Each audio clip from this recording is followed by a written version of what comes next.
we're going to go buy a Huracan. So I make a deal with this guy. It ended up being the sketchiest transaction of my entire life. And at one point, I was sure that Bud and I were getting probably turned into lampshades. Strad actually went and tagged or pinned my comment. So all of a sudden, it's like, and I'm like, oh, we're buying this. Like, it would have to go probably all the way to trial, which we don't want. We don't want that at all. All I want is the damn car fixed. Yeah.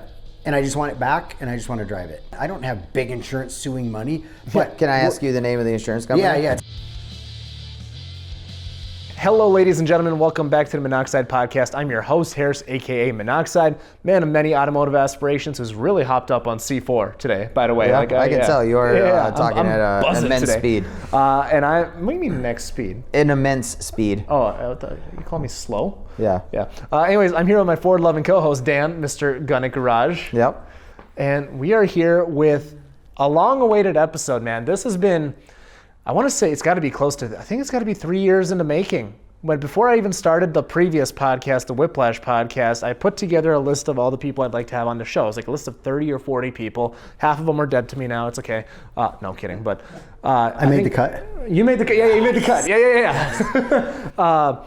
And I think you were like in the top 5 on that list. I'll have to pull it up. I have it somewhere on my phone. I'll show you later. But we just have never been able to coordinate. You know, we kind of just have been busy in our own ways. And well, without further ado, we're here with Ryan Wheeler, Mr. Lambo Dad. Yeah, dude, I appreciate you coming out here and making the jaunt. I know it's a ways for you. You live on like the other side of the world. Yeah, Dan just had to jog over here. It was great. No, I was working in town. I used to live in this neighborhood. The townhomes over by the truck stop there. Yeah, I knew you were close. Yeah. Somewhere. I'm in North right over Hudson here. now. We're town of Hudson, but through North Hudson to get Sweet. there. Yeah, make sure for whoever's working on Dan's Wikipedia, get that updated. But no, man, like this is like, you were one of my earliest friends in the car community. And I always like to tell the story like you were one of the first guys to set me straight in this. I should really rephrase that. We're off to a great start. This is going good. Double up on that Z4 next time. Yeah, maybe not chug the whole thing. But no, but basically like you know, when I first got started in this community, I was a photographer and all that stuff, and I had a mouth on me. I really need to start rephrasing these things. I was a shit talker, right? Yeah. And you were one of the first guys that called me out on it, and ever since then we've kind of been friends. So yeah, I've told the story quite a few times too, because it's actually a really cool story because I have so much respect for what you do now, and to watch you grow into what you've built. I'm like, that's badass, because that dude was a little shithead when he first was, because you were, I don't think you were a photographer, you were a photog. I think that's what they called I hated themselves. that term back then. No, you were one of them though. I was, early on. I was involved with those groups, and don't get me wrong, like I just because I'm selling my photography gear doesn't mean I'm giving up on photography. I just enjoy what I do now so much more. Right. Yeah, I was involved with all those groups. I mean, we were all young kids. Like, I mean, I was 17, 18 at the time. You know, it was just it was wild. We were all shit talkers. And with what had happened, which we don't even have to go into it, but with what was said about me, it was like 75% dead on. But the 25% that I was grouped in with was not, and that was me, and I'm like, no, hell no. And then the other guy's kind of like, well, it's and I'm like, well, no, dude, the shoe fits. You guys can wear it, but I'm not, because this ain't me. And I got all bent out of shape, and it was early in my kind of like social media, so like to have someone kind of attacking me, I'm like, this isn't how we do things. And now I see stuff and I'm like, oh, dude, who cares? Just a necessary smoke at the time, though. Yeah. So it was pretty interesting. And then to the friendship that we built off, because I had so much respect for you once, because I mean, he owned right up to it and was like, dude, I kind of made a mistake here. I didn't realize the power of what my words on social media You called it, I think, man, YouTube's not gonna like all this naughty language. I think you called it like shadow shit talking or something like that. Like I was alluding to you, but like everybody knew, because dude, Minnesota's like the smallest big city, right? Everybody knows everybody. Granted, we're right across the border, but you're a glorified suburb of Minnesota, as Dan calls it.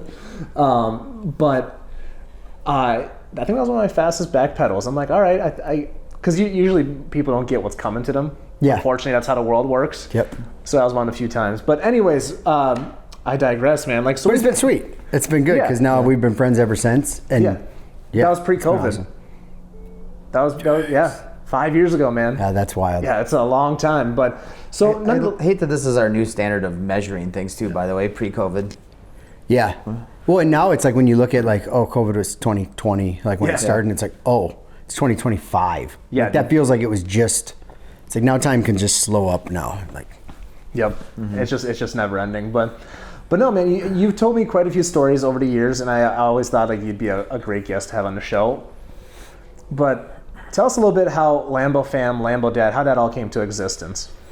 oh, dude. Why get a Lambo? Why not be Ferrari, Dad? Well, I wanted a Lambo just because that's like from being a kid. Like, so I grew up, had a pretty, I made a lot of like really bad choices and got into addiction and all that, and really I always talked about it like when I was younger, and I haven't shared this for probably 5 years since last time I did like, so there's some of it that I'm like, oh dude, how did it even come about?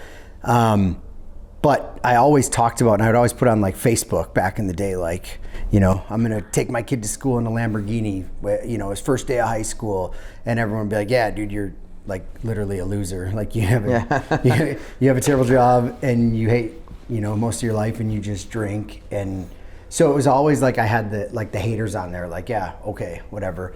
And then I had started my company and kind of got out of the just grinded. Like literally at the time when I was building my company, the only thing I cared about was having a Lamborghini. So I know it sounds bad now because like at the time I had like a son and I had a wife that had stuck around with me through my really rough times.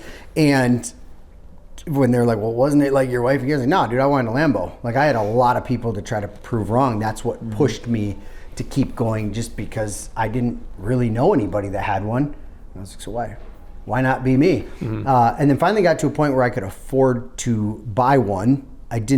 What I couldn't afford was that the clutch was gonna go out right after I bought it. And, you know, just the things of driving a car, like a hood rat that is used to driving a Civic. So all that kind of happened, and but in the meantime, I was mentoring in the school, and I bought my Lambo, and all the kids, they'd come out and they're like, oh, dude, what do you do? Because I'm tattooed, and I had a Lambo, and I was relatively young from what they, you know, you from didn't their fit the perspective. profile. Did not fit the profile. So they assumed I was a YouTuber. Or like a social media person, and this was early on. So like for these kids, like this is what they saw, and they're like, they would always ask me like, "What's your YouTube? How do we come find your videos?" So you got the Lambo first before the whole YouTube social media there was thing. nothing. Yeah, Gotcha. there was none of that. And so I'm like, well, I don't have any of that. And they're like, you don't want to tell us because you swear, and you don't want to see us swear because you're in here being like a mentor. I'm like, oh, okay. And then finally I'm like, well, why don't I just start a YouTube? And then at the time I'm like, and I wanted to build an Instagram, and I saw the value in having an Instagram. What time period was this roughly? So I've had a Lambo now, I think we're coming up on 8 years that I've had a Lambo. So yeah, 8 years ago. Because I know when I popped on the scene, I think you were around like 3,000 followers on Instagram. Yeah. So that's before that took like 2 years, 3 years of like doing quite a bit on Instagram. And then I started started hanging with these people. My thing was always like, I'm going to network my way into the circles where the people are, and then I'm going to be able to figure out a way to get their money through what I offer through my company, because they'll be friends with me, and it'll just, in my head, I had it all figured out. You know, I talked to my accountant, like when I first bought, I had a Maserati first. And when I first bought that, I talked to my accountant because I'm like, hey, dude, I want to buy a car because I want to go to these like kind of more private events. And I want to use it as like my marketing for my business. And he's like, oh, okay, yeah, buy a car. And then, so I buy a Maserati Ghibli SQ4 because it was the dopest car you could get for like $48,000. And it was like, at the time, that was 2014, right? 2015, because it was a 2014 car. But that was like a Mazda was pretty sweet right around that time. A Ghibli SQ4, like that's back. I think they were even like, and I may be wrong, but I thought they were like hand built. Had like the red Ferrari valve covers. Like it was sick. And the 14s actually had like real suspension. And they weren't mass produced like a 300, you know, yet. And so dude, it got me in with like MNES. And I'm like, oh, dude, Minnesota Exotics and Supercars. So I'm like, I'm big leagues. Like, this is sweet. I'll go to these events, and like from there, I started seeing the power. And then as soon as I posted on Facebook, my accountant reached out. He's like, what are you doing? I'm like, what do you mean? He said, what did you buy? I said, you said I could get a car. He's like, yeah, like a few-year-old Impala or a Malibu or something that you said for looking at jobs and like going around to things. I said, yeah, I'm going to different things than that. Like, I'm not trying to just look at jobs. Like, I'm trying to go network with people. He's like, there's no way we can write this off. And then instantly I started doing business with people, and whether or not the car was like the thing that got the attention. And then people want to know, what do you do? They want to know, they want to dig in. You're tatted up. Like, oh my God, dude, I could do commercial construction and commercial roofing. Yep. And we started making money, and I'm like, dude, we're writing this off. Like, I don't have a marketing budget. Why wouldn't we? And I'm like, and I'm going to buy a Lamborghini next. Yeah. And he's like, well, just, no, you're not. I know I'm going to, I promise. Like, that's next. And I kind of felt the, like, I don't know, I got to that, and then, yeah, and then bought the Lambo, and then it was like, now we need a following, and built, and then got involved with the giveaways and all that, being completely obsessed with having a big following on Instagram. Yep. Whether it was real or not, I didn't care. I just wanted... You wanted that look. I wanted that look. It's like the verified badge now. It means nothing. It means nothing. You can get it. Like, I worked so hard to try to get verified, and all of a sudden it's like just $15. And I'm like, why couldn't they? You know how many people reached out like, congrats on being verified? I'm like, I just paid $15, bro. Yeah, dude, it's literally, it's $15. And I sent that thing, you know, you'd submit, you put your license, you do the whole thing. I did that so many times. Yeah, and I'd add all my stuff. I'm like, look at, dude, I was in this little magazine thing. I was in this. Yeah. Declined. Denied. Yep. And then all of a sudden it's like, oh, for $15. And you gotta be kidding me. I spent so much time and effort on that. Little inside baseball, it is really good for conversations. Because you show up, if you like someone's stuff, you show up at the top. Yes. Yep. So it's a good conversation starter. It's worth the $15 to me. Dude, 100%. It's just not, it doesn't mean what it used to mean. Right. Yeah. Yeah. But then it got to where if you had money, you could get verified, whether you were a complete scam or not. Yeah. Yep. So it was kind of like, I don't know. And now, like, when I see stuff, I look at people. I mean, I do look, even like you said, in messages and stuff. I'm like, oh, that pops. And then you kind of do look, and it's like, well, if you've been paying to be verified for as long, what's it been, a year now or a year and a half? If you're still paying, like, you obviously care about what people see. You know, a lot of people have dropped off of doing that. So yeah, I give people more credit that are a little bit. You know? So, but then it just I got the Gallardo, and then that's when kind of the Lambo Dad, and it was like we were trying to do different variations of it to make it, because I just wanted it Lambo Dad, and then that was taken. Why Dad? Because I was a dad and I had a Lambo. Okay. Yeah, that was it. That was the only thing, because I'm like, everything I'd put in that was like Lambo, and I'm like, what? Oh my God, Lambo Dad. Like, that's my main job now is, you know, and by that point in my life, I was starting to get I was really pushing for like success and what success meant to me and the money and stuff, but I was finding out more and more that, like, none of that stuff really matters if I can't keep my house, my home life together. Yeah, you know, can't keep my wife, my kids happy. And so, yeah, and then I'd had my daughter, and then that. Yeah. So that would have been... Yeah, dude, it's crazy. Like, I've been watching his kids grow up over the last 5 years. It's so trippy. Yeah. Yeah, it's trippy. Yeah, it's crazy to, like, scroll back through stuff, and, like, I see pictures, I'm like, oh, that was just recently. I'm like, oh, I didn't have another human. Like, I had my son. We didn't even have my daughter yet. And I'm like, that doesn't feel like that long ago. But then you see her, and I'm like, she's 7. Like, just like that. So... When you first got the Lambo, was it a stretch at that point? So... It was, because I didn't understand how, like, the financing worked. Yeah. Because I'm looking at it and I'm like, okay, well, I don't, you know, and then there's so much information out there, and there's like an information overload, especially now, but even back then, where I'm like, what's the right way to do this? Like, should I be, and everyone's like, you should invest in property and, you know, get your money back. I said, dude, I didn't dream about having property. Like, I dreamed about having a Lambo. We're in the same boat. All I wanted to do was be a hood rat in a Lambo and do burnouts. And then when I bought the car, it was all-wheel drive. I'm like, well, this is awful. I can't do burnout. I can't do hood rat things. And so that's what we converted it. I mean, I drove it less than 800 miles, and we had it sitting right here in this shop, and I had no idea what I was doing. And I could not afford to go and, like, bring it to a shop. And we bought the little wheel plug things and started watching some videos and reading some stuff. And I'm like, dude, we can convert this thing to rear wheel drive ourselves. And took it all apart, and I think there's still parts laying around here. And then we could do donuts. And then I was like, my life was complete. And then we put line locks in it. And I remember you line locking right here on this road over here. I still got the video. Really? When you got the Louis Vuitton wrap on there? Oh, yeah. Yeah. Oh, dude, that was the first thing I ever had go viral. I swore I was going to never go on social media again in my whole life because people are mean. That was the first taste I had of like something that went viral. And I think that original post, and it wasn't even me, and I was I don't even remember how the whole scenario went down, but like in total it had over like 64 million impressions on, and it was like 90% of them were on like what are the ones, the hater pages, wreck my car, the shittest pages and all that stuff. And like on Instagram, like I remember finding one, I'm like, yeah, right. Or worst spec. Yeah, that's one of them. It like went wild on all those, and I'm like, yeah, right, look at this thing, dude. It's got like 3,000 comments. I like click in, I'm like, oh. And every single one of them was like, I would drown myself, I would kill my, like, and I'm like, dude, these people are so mean. And it like, it messed with me big time for quite a while, because I was like, dude, I don't even want to go anywhere, because why are all these people, why are people like this? Like, what's wrong with these people? Yeah. Like, you're literally driving like you're modifying a 2000 Honda Accord, and you're talking trash about how I modified my Lamborghini that I've worked my balls off for. Like, I'm doing the same thing you're doing, but just a different car and a different. I saw a little fun comment today that's just sticking with me. It's the 1/8 mile versus 1/4 mile one that I posted just the other day. And they're like, oh man, all that, and you just got an automatic. I go into the profile. All right, so he's got Evo 10 that he autocrosses. Cool.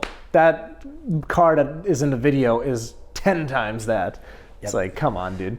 People just love to be shit talkers. Yeah, you gotta. I don't even go in the comments. I've read a few, and I sit there and I want to reply. I could be like, you don't know what you're fucking talking about, and like explain it, and then I just stop myself, or I'll delete it and be like, okay. Well, Dan doesn't have social media. When I need to get him out, he doesn't even have a phone. Actually, I just send a carrier pigeon. Podcast today. I basically plasti dipped a $100,000 Mustang, and I did not get comments on that one. I don't even go into the fucking comments on that one, because I know people hate it. Yeah, even though it's not good, Dan. It's not good. Yeah. Yeah, I'm not a fan of plasti dip. But here we go. Should I do my spiel? Not because of that. No, it's not the rattle can. It's Autoflex. It's a spray-on wrap. But it's not Plasti Dip brand. Correct. Yeah. Okay. It's Autoflex. Do you remember that?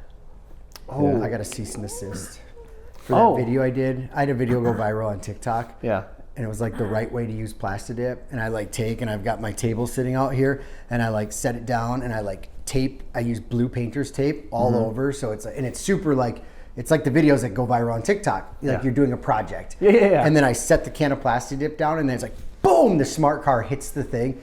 And then in one of them I did it, I was like the correct way, and I did the same thing, and then I threw it into the trash can. And I got a cease and desist. Really? Yeah. Dude. It was pretty incredible. Yeah, dude, some people and companies are fragile, and I could tell you another story off camera regarding another buddy of mine that got a cease and desist, and it's just dumb, man. Yeah. Okay, but it means you got attention. Like, and that's what I was going for. So. Okay, so before we continue down the Lambo story, one of my favorite stories that you told me years ago was you getting the Maserati. You kind of had issues trying to get it at first, didn't you? So the Maserati, when I bought that, so I had to trade in a vehicle for it, and at the time I traded in, what did I do? I don't even remember exactly how that whole deal went down. The Lambo, I had more of an issue, like, because even where I went to go get financing, they were like, we don't, like, it's not even in our database. Like, I don't know what a Lambo, and I've got some, 60-year-old woman trying to read what is on this.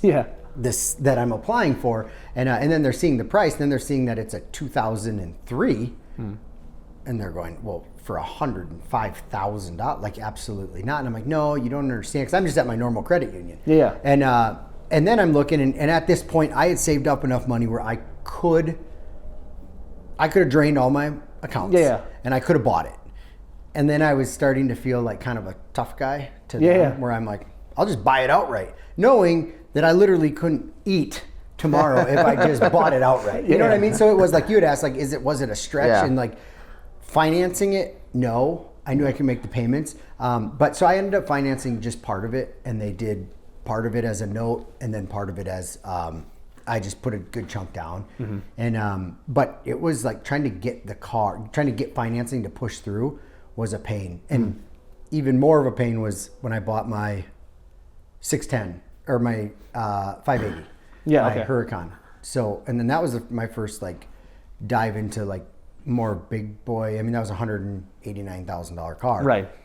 But when I sold my Gallardo, I had taken, and I was down to like, I didn't owe much on it. So I was able to put that money towards it. So I never got super upside down. But even that, like, I was dead set on having it, and I had more money to put down on it. But I went through Woodside, and that was, maybe they do things different now, but that was a very bad experience. So. Well, the reason I asked is because now some people were like, that's your goal, right? I want a Lambo. So you get up to 100, 150, whatever you get your first one. But now cost of ownership is a whole nother ball game, right? So you think maybe I can make the payments or whatever, but now every maintenance is way more expensive. I'm sure insurance was outright just crazy. Well, he's got line lock. He's doing burnouts everywhere. I'm sure his record was great. Yeah, dude, and the tires were like that's actually like a thing because we went through, I don't know, I put 8 sets of rear tires on that thing like in a season because it's all we did. It was incredible. What were you running, PS4s or? At first I was running P0s, which were the worst tire on planet Earth for that car. I think for any car, I don't know. But and then I went to Sport Cup 4s. Okay. Or whatever. And went to those and I'm like, oh, these are sick. And then we burned a pair of those off. And then I'm like, oh, those aren't sick. That is so much money. Like, so it kind of changed my, I had to really make sure it was like, there's cameras going or something so it was worth it. But yeah, the cost of ownership on that, because I got into it and the car, like I bought it and it was a very clean car and I got it through AJ. He helped me find it. And it was exactly what I wanted. It was crazy because I looked through my phone when I bought it, and I'd never drove it. I went on a test drive with him. First time I drove it, I'd bought it already. And I got home and I was looking through pictures. So I'm like, God, there was a white one I used to love that I had pictures of. It was the exact same car that I had pictures of from a car meet that I was at. The exact same car. Exact same car. Huh, okay. Yeah. Shit. And I'm like, no way. I'm like, showing my wife. I'm like, babe, this is. She's like, yeah, you did it. Like, it was a big deal. She was obviously like, what are you doing? Like, why are we doing this? And I'm like, no, dude, you need somebody to keep you in check. You have to ask the questions. Like, are you sure? Yeah. And even if you're not going to listen, at least she can be there and then be like, when it doesn't work out, she'd be like, I told you. Rub it in. But yeah, and then we started driving the car hard. Well, the car hadn't been driven hard. The car was taken very well care of. And so instantly we blew the front end out of it.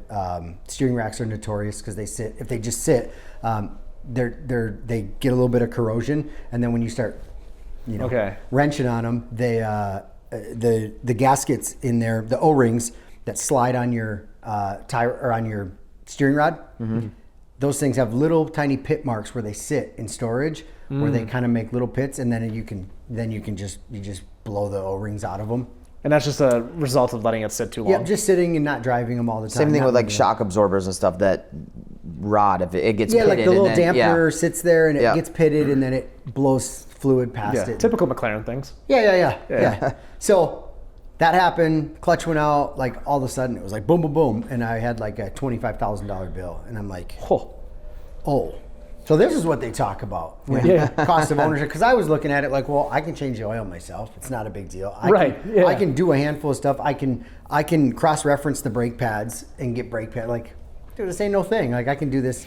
I can be a hood rat still, and I can work on my own Lambo, and I can save money. If you're a young enthusiast learning to wrench or an experienced shop owner already running sevens at the drag strip, the High Performance Academy is a resource where all horsepower junkies can go to expand their skill set. Whether you are learning how to build an engine, tune your ECU, or dial in your suspension setup for some weekend autocross, the HP Academy has the perfect step-by-step course for you. They've provided the listeners of the show with a special 55% off discount code that you can use risk-free on any course of your choosing. Use code MINNOX, MINNOX, to get 55% off, or click the link in the show description to choose a course of your liking. Go check it out. Let's get back to the show. And then when that stuff happened, I'm like, oh, no, I can't. And that's when I got linked up with B-Rogue. And then all of a sudden it was like, oh, you're shipping a car to Chicago. Well, hey, that's $1,600. And all of a sudden I got into like the big leagues of the exotic car world that everyone told me to think about. Yeah. And I didn't, because I was able to put my blinders on and go right past all that. Yeah.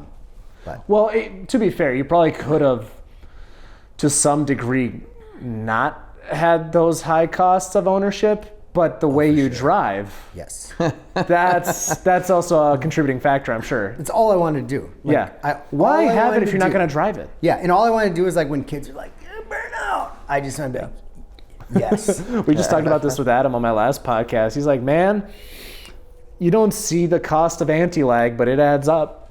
Oh, dude. Because you're just, oh yeah, dude, just anti-lag. It's the coolest thing in the world. Yeah. Like you have to, like Masters, you follow Masters, 824. Oh, yeah, I think so, yeah. You should. What's do a he have podcast again? With him. That Conti, that Continental. Okay. It's like, I think he's like 600K into it. Okay. It's like the sickest build I've ever seen in my whole life. And he drives that like fresh out of the shop, the clean, like every single thing is pristine on like $20,000 wheels and tire setup. It sits this high off the ground and it's like 1,400 horse or something. And he's doing donuts in the parking lot. Yeah. Fresh paint, like, and I'm like, this dude is like my absolute hero. Look at what he's doing. And at first, like, I mean, there's a bunch of people that hate, like, why would you do that? That build is gaudy. And I'm like, dude, that is the sickest build I've ever seen. And then to see what he does. And dude, every single video I see, and the thing's shooting flames and he's driving it in the snow. It's got no hood. It's got turbos sticking out of the, and dude, he just full sends it. You know who's another hero of mine? Lumber 21. Oh my goodness. That dude is peak car guy. Yes. He literally buys like Lambos, Porsches, throws PPF on him, and he has like what, a lumberyard or something? Lumberyard. And I mean, off-roads the shit out of everything. Like I think he has a Ford GT too, doesn't he? I've never seen his car. I've never seen one of his cars that's like pristine clean. It's like, and they're not even like, it's not like, oh, it's dusty. It's like, oh, there's Caked. mud all over it. Yeah, so I think he got a Strato. Yeah. And that car's designed for it. yeah, it's made for it. Yeah. But all you have to do is most lift people it and throw plastic flares on it. It's off-road. Dude, it's perfect. So yeah, I love that. I love seeing, and that was my thing is like, man, I'm like, I really shouldn't have the car. And like looking back, everyone's like, do you regret, do you wish you would have bought land and like, or a rental or something? I'm like, absolutely not. I had a rental, dude. It was terrible. It was the worst thing I ever did in my whole life. Like I had to be a landlord for some people that didn't want to pay me money. And like, and then I had to redo the whole place. Like, no, that was the best investment I've ever made. Cause like the friends I made, the relationships I built, and now looking at it, like now I'm on my third Lambo, and I'm like, yeah, if I didn't have a Lambo for a couple of years and if I worked on some of those other things, the investments, I'd be fine with that. Yeah. That's what I say right now, because my car's in the shop. If my car was sitting here, I'd be like, absolutely not, it's not going anywhere. Yeah. But it's, my perspective has all changed on it, but going back, like I wouldn't change a thing. Like I've had so much fun. I've had so much fun owning one. I've had so much fun with the people, the conversations, like just everything that's associated with, rolling into a gas station with like, a fully camoed out Lambo. It's like the things I dreamed of when I was a kid. Of your 3 Lambos you had, what's the coolest thing you've done, you think? What do you mean? Like the coolest What's your favorite memory with your Lambos? Dude, honestly, probably that picture right over there, where I let all the kids at the children's hospitals and stuff sign my car. Crown Rally? Yeah, yep. On Crown. Okay. I would say that was my most memorable, that gives me like the chills. And it was also, for me, it was like so special because like the car was like something that I just had dreamed of, and like really, like I knew in my head that I'd get there somehow. I just had no idea how I would get to it. And so then to get to it and then to be able to go around these kids, because like just like 5 years before I was these kids that are coming up, like that was me. Like I was going and I'm still like that. Like I still see cars. I can see cars that are, I mean, like I see a Gallardo anywhere. Like, dude, this is sick. Yeah. Like I'm that guy still. Even, I mean, Civics. Dude, I go to car stuff, and I remember I'd go to car stuff with my Gallardo, and I'd go to like the Civic meets. Like, why are you even here, dude? I said, dude, I like. You're a Honda cars. guy at heart, aren't you? Yeah, I was like, this is where this is my jam. That's why I bought that blue hatch. That's right, the one that scared the shit out of you, right, dude? So I have the title for that car again in my office, so that car is coming back here. I don't. You just can't. Dude, I can't get rid of He stuff. can't sell anything. You can't keep something sold. Dude, like this stupid thing. I know when you like hit me up and you're like, yeah, dude, we're gonna do this, and I'm like, okay, cool. When you told me you didn't like, have a car, I was like, doesn't he have that roll still? And I'm like, I don't have a car here. I have 4 vehicles that are in shops being worked on, and I'm like, I have nothing. And then I'm like, oh, dude. So this thing got its first bath today in about 5 years. This is the first time I've ever washed it myself. Has it been 5 years this thing's been in your life? I sold it at one point, and it was gone for like a year. It was able to make its way onto a family's Christmas cards. Okay. This thing was loved. Yeah. Loved and adored. Drove his kids to school every day in it. It was his daily for like over a year. Really? Yep. And then he sold it back to and you? then he traded it back to Alec, down at Alec's Auto. And then Alec hit me up. He's like, it's back. I'm like, yeah, right. I'm like, I need it. And then and then I got it, and now I'm. I just recently coming back from PRI wrecked my wife's excursion on some black ice coming back. Oh no! Yeah, and so I was looking for another vehicle. I ended up getting her that Navigator out there, but he kept sending me this. I think he sent it to me 2 or 3 times, and I'm like, dude, no, it's not gonna happen. No Dude, you need offense. it. Look how nice it looks. Yeah. So literally today, like I cleaned this whole place up, and like this was like a 4-minute wash. If you go to the other side of this car, it is as like you can't even see the paint. It's so dirty. Because I literally just washed this one side. Yeah, you need it, dude. It'd be a good deal. No, I got the Navigator now. I'm fine. Have you heard it?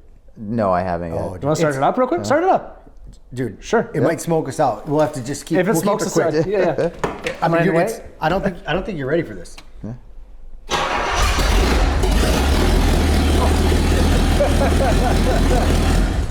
Sounds like a fucking tractor. Yeah. So I was putting it on the trailer when I bought it back from Alec. Okay. I brought my trailer down because I'm like, I don't know if this thing's gonna.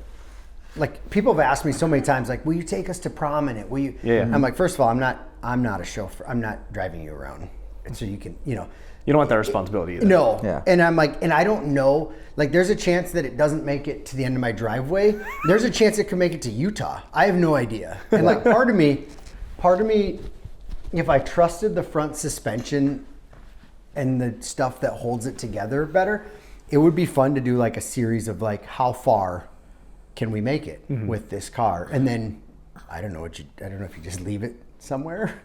I don't know. Yeah. But like it'd be kind of a fun, like some of the guys, I think was it DeMiro that used to do those where they'd buy the cheapest cars and they'd have to go get them, like do the longest road trips they could. Not Maybe. wasn't Doug DeMiro. Was There's it? a bunch of guys that have done stuff like that, though. But similar to that, and I'm like, dude, can you imagine just getting like 4 buddies and just plan like, hey, dude, we're all going to be throwing down on like a $300 plane ride or a $30 Greyhound if we only make it a little ways. But like, it'd be kind of fun. Yeah. Do a road trip with it and just see what it would do. Maybe I just buy it and autocross it. Roadkill did like Power Tour or something where like you go and so like you cruise along and you stop in each city, and they did where they had bought a beater and then they drove to the next town and then they like traded it up to another one and they just kept doing that every time they stopped. That's sweet. Yeah. Like that'd be I miss that, like, because back in the day that was like the Craigslist grind was like, Yep. I lived on there. And I was always on there, and I was always like trying to do the next flip, I did enclosed trailers for years. I flipped enclosed trailers.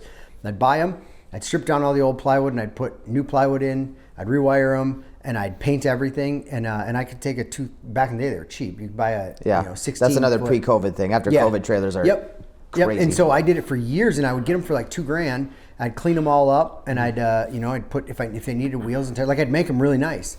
And then you'd get $4,500. Interesting. Okay. Okay. Like, next up. But it got to where I had like 2 or 3 trailers and I owned them. Like I didn't owe any money to anywhere. And then so when one would sell, and I got into 32 foot, like sick trailers. Yeah. And then I got to where we'd insulate the ceiling and we'd put nice paneling in and LED lights when that was like a big deal. Yep. When you opened up, it was light, like bright in there. Put shelving in them, but it was sweet. It was just a little hustle, and I want to do it again now. I did didn't kids hate Marketplace so Power much. Wheels ride-on toys. I was going to auctions and buying like Walmart returns, semi-truck load fulls. I had plastic carcasses all over my yard for a long time. But no, I get them for, I can put them off Craigslist or Facebook for $50, and then you can flip them for $200-300. And fix them all up, put brand new batteries in them. And I had a neighbor that had to have done something similar. Either that or he was stealing. I have no idea. But he had like 100 of them, and they were always outside. But they were always cycling through and moving, and he would be in working on them. And I was always like, interesting. Yeah, he was he had some sketchy things going on, but it was cool. I respect the hustle for sure. So how did Rolls Royce come into existence then? Oh man, this is story my, so when I got onto YouTube, that was like my big thing is I wanted to do videos with creators that I followed and watched, and I was like a creature, like we were just talking before about, like, I don't really watch a ton of YouTube anymore, but I used to watch so much YouTube because that's how I stayed in the know. And as I started on YouTube, I'm like, I need to find, how do I get in with these people? And Stradman was one of them. Obviously Daily Driven Exotics, at that time JR Garage. I'm like, dude, I love the grind. These guys seem like pretty legit dudes. And I went out, and so with Strad, this limo, this was the white Rolls Royce limo they had, and it was everywhere. They did a bunch of videos, and everyone told them, like, wrap it purple, you got to wrap purple to match. And then they were talking about selling it. So I reached out to him, no response. Yeah. And then I reached out to Burlacker. I'm like, he'll be a little bit easier to get a hold of. No response. And then I got it. When one of the videos, they put an email, and he's like, hey, email me at this. Something like that. I emailed him, and he's like, dude, we've got so many people. We've been catfished 20 times on this thing. Like, honestly, we're probably not even going to sell it. Like, we're just going to, it's just going to go away. Yeah. And I'm like, no, but I want it, like, legit. And I told him, I was like, here's the deal. I said, I will buy it from you. I'll send you $1,000 right now. And my thoughts were, what's the cheapest barrier to entry to get onto a Stradman video or do a video with Strad? And at the time, I think it was like, I don't know, it was a ton of money to pay him to, and then if you pay somebody to be in a video, like what is that going to do for me? Yeah. If it's just going to be awkward. Yep. And I'm like, I know that if I get around this dude, like, I know if he's actually what he seems like online, I feel like we'll be tight. Like we'll be buddies. And we had already had some conversation with Lambos because I had a pre-LP and he had a pre-LP. Yeah, yep. And so there was that whole thing, but then I just couldn't get back through to him about this. So got a hold of Burlacker and I was like, dude, here's my vision. I said, I'm gonna put on there if this comment gets 1,000 likes, and then if it does, I said, I think it will. And he's like, dude, you do whatever you want. And so I sent him $1,000 through Venmo or something to hold it. And then I put that up. Well, then Strad actually went and tagged or pinned my comment. Okay. So all of a sudden it's like, and I'm like, oh, we're buying this. Like at the time it was kind of like, dude, if I lost $1,000 to have the conversation with them, I'm cool with that. Just kind of get into their kind of get on their radar. Get on their radar. Yeah. Totally was worth losing $1,000 for that. Right. Yeah. And at the chance of and dude, it blew up. And then Life Apollos picked it up.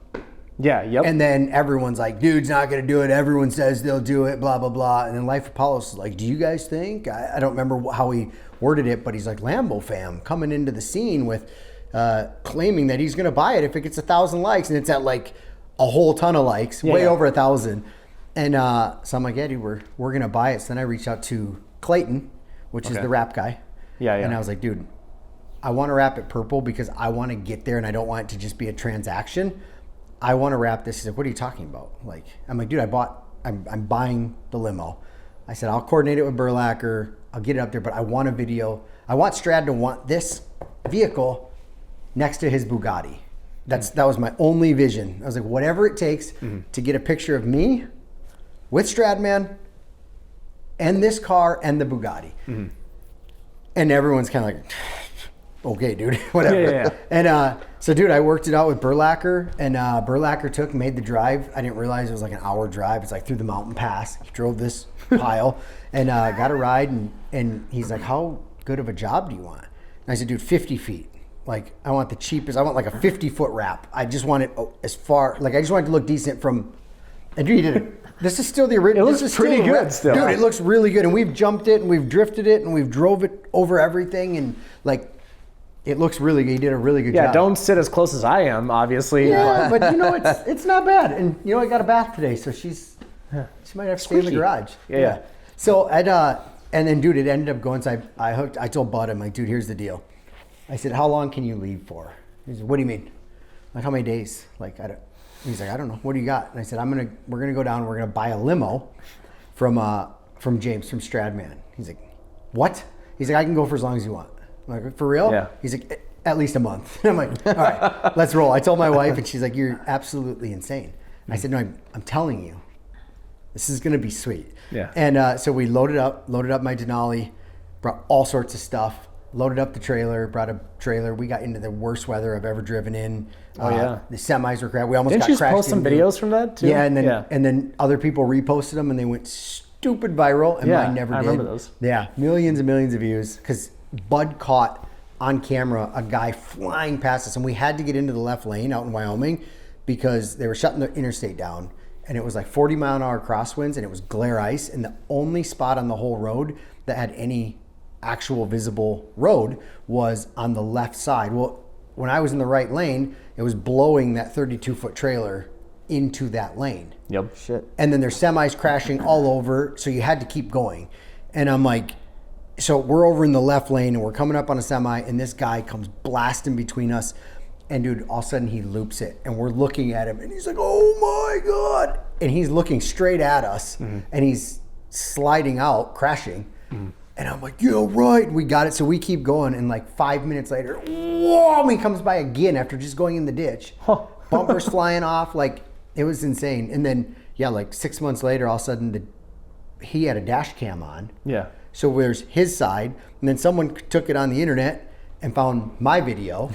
And they're like, yeah, right, because in his you can see, and he's like, whoa, look at this jackass driving in the left lane. And then he comes past, you can see Lambo fam, because we had the trailer wrapped. And so people put it all together, and then it made it onto like, dude, the dash cam thing. It made it onto some TV show about bad drivers.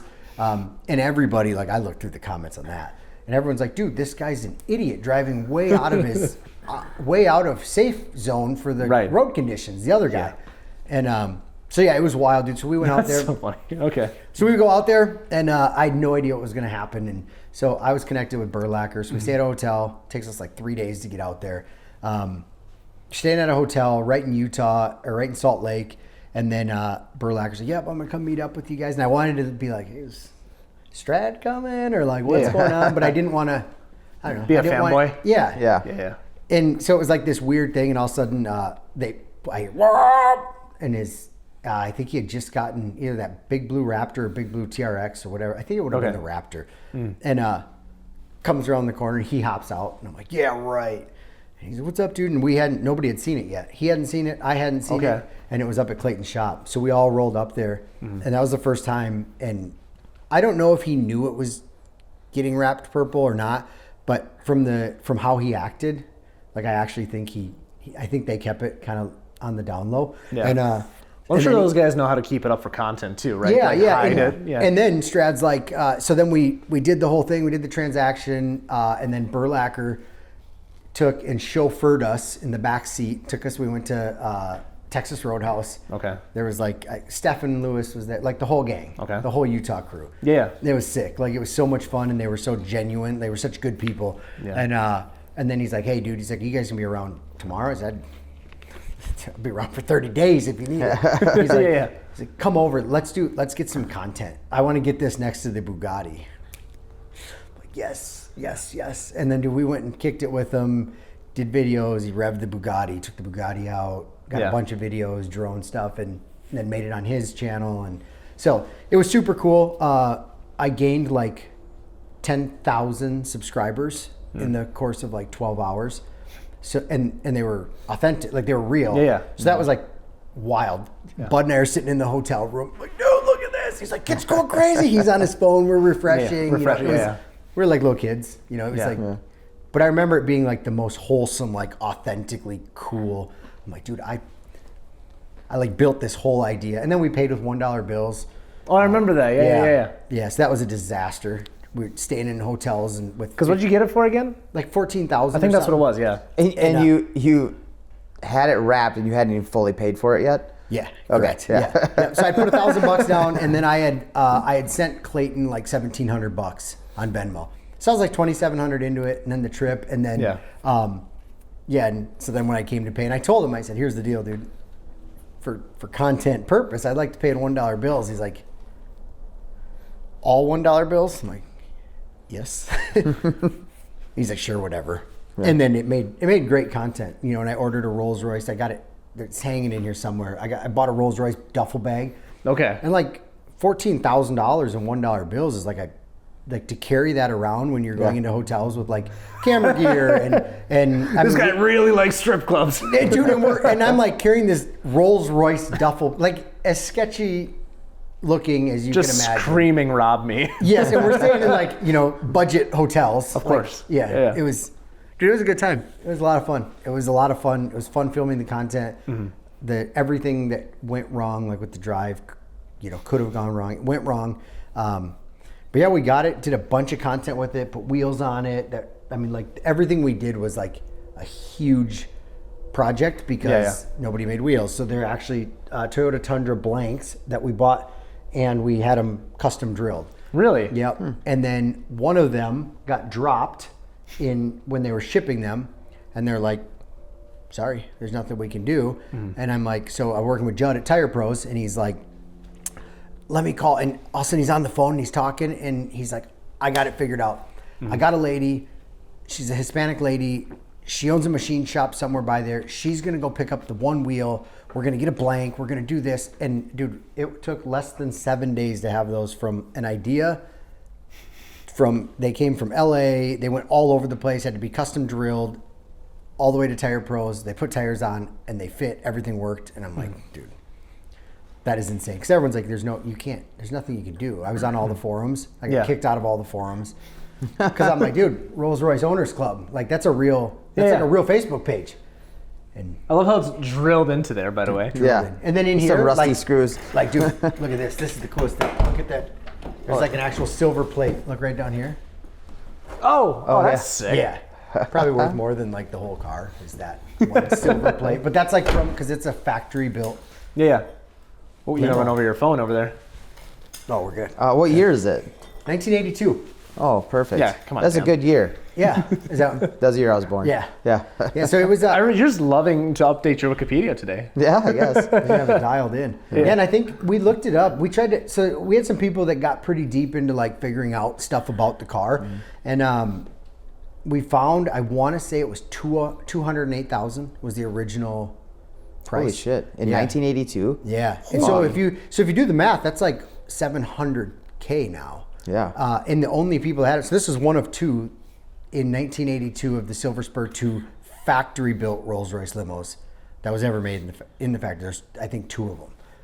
So very rare. So when I got into the Rolls-Royce Owners Club, started showing the hood ratness we were doing with it, we got kicked out of it right away. Yeah. And we got like hate.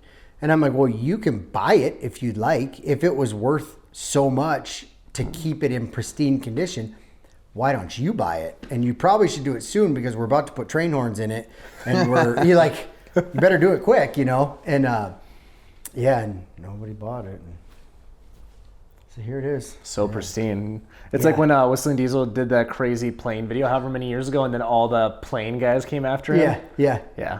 Dude, that is insane. I remember the first couple videos I saw of his, and I'm like, this clown.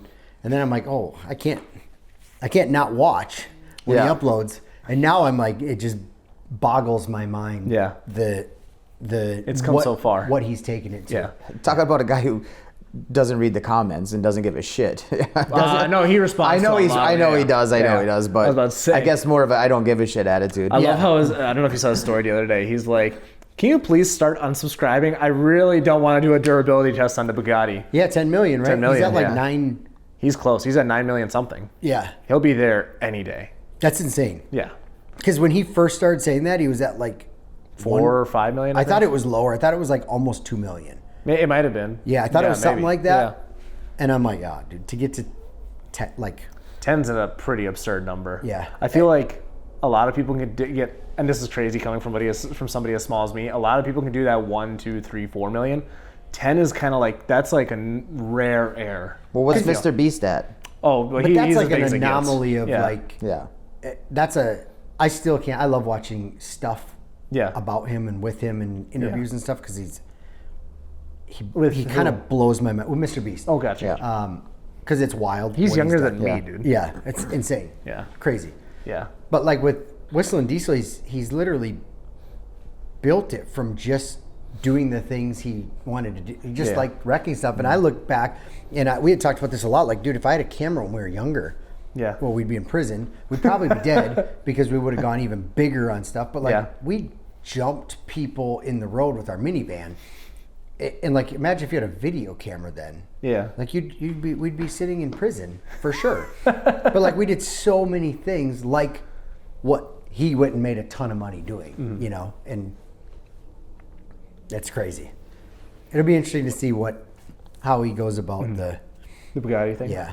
We're going to have to stretch that over the course of 40 episodes. have to. Have to. I mean, with the viewer, I mean, with what I don't know though. I can't. I'd like. I do the math on what he makes, and I'm like, oh. Because people watch like, you don't really. It's not one that you like. Oh, fast forward through. You watch the whole thing.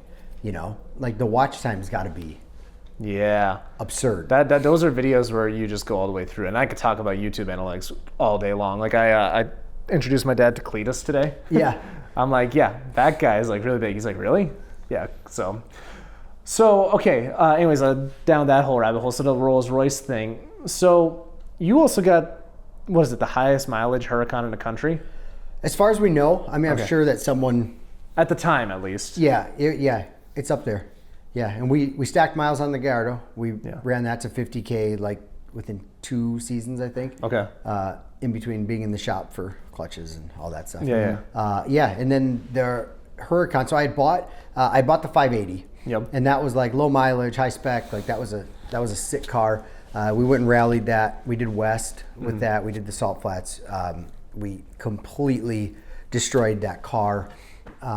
Not destroyed it, but like it needed a windshield. You beat it. Yeah, it needed front coolers. It needed all new clear bra. It needed tires. The wing broke off. Like we put some hard miles on it, and then the market took off. And in the process of the market taking off, there was this one Huracan that I had followed. I actually did a video on Rodeo Drive with Daily Driven Exotics, and I went and drove with Dave in that green wide body Supra they did.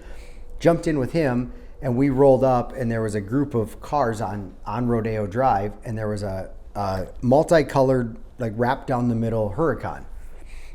And I'm like, oh, I need that. I like that. Like that thing is sick, and it had whoever the good carbon fiber, not the Chinese carbon fiber, but the who's the good? Not 1016? 1016. Yeah, but it had a 1016 wing. Okay. And I had never seen like all the stuff I always had was, we got it from wherever it comes from. It takes 6 weeks to get, that stuff. Yeah. And, 1016, I don't know if you ever saw what all those, like when they got called out, did you? I saw some of that. Yeah. But that wing that was on that car was like, Legit. I was like, dang, dude, that's nice. Looks sweet, yeah. Yeah. A lot nicer than the fake one I have. Yeah. And, so I'd seen that. I'm like, dude, I want this car. And I subscribed to the dude's YouTube, and then I followed some stuff, and I stayed on Instagram. I stayed in connection, and then the car went and it was sold, but then it wasn't really sold.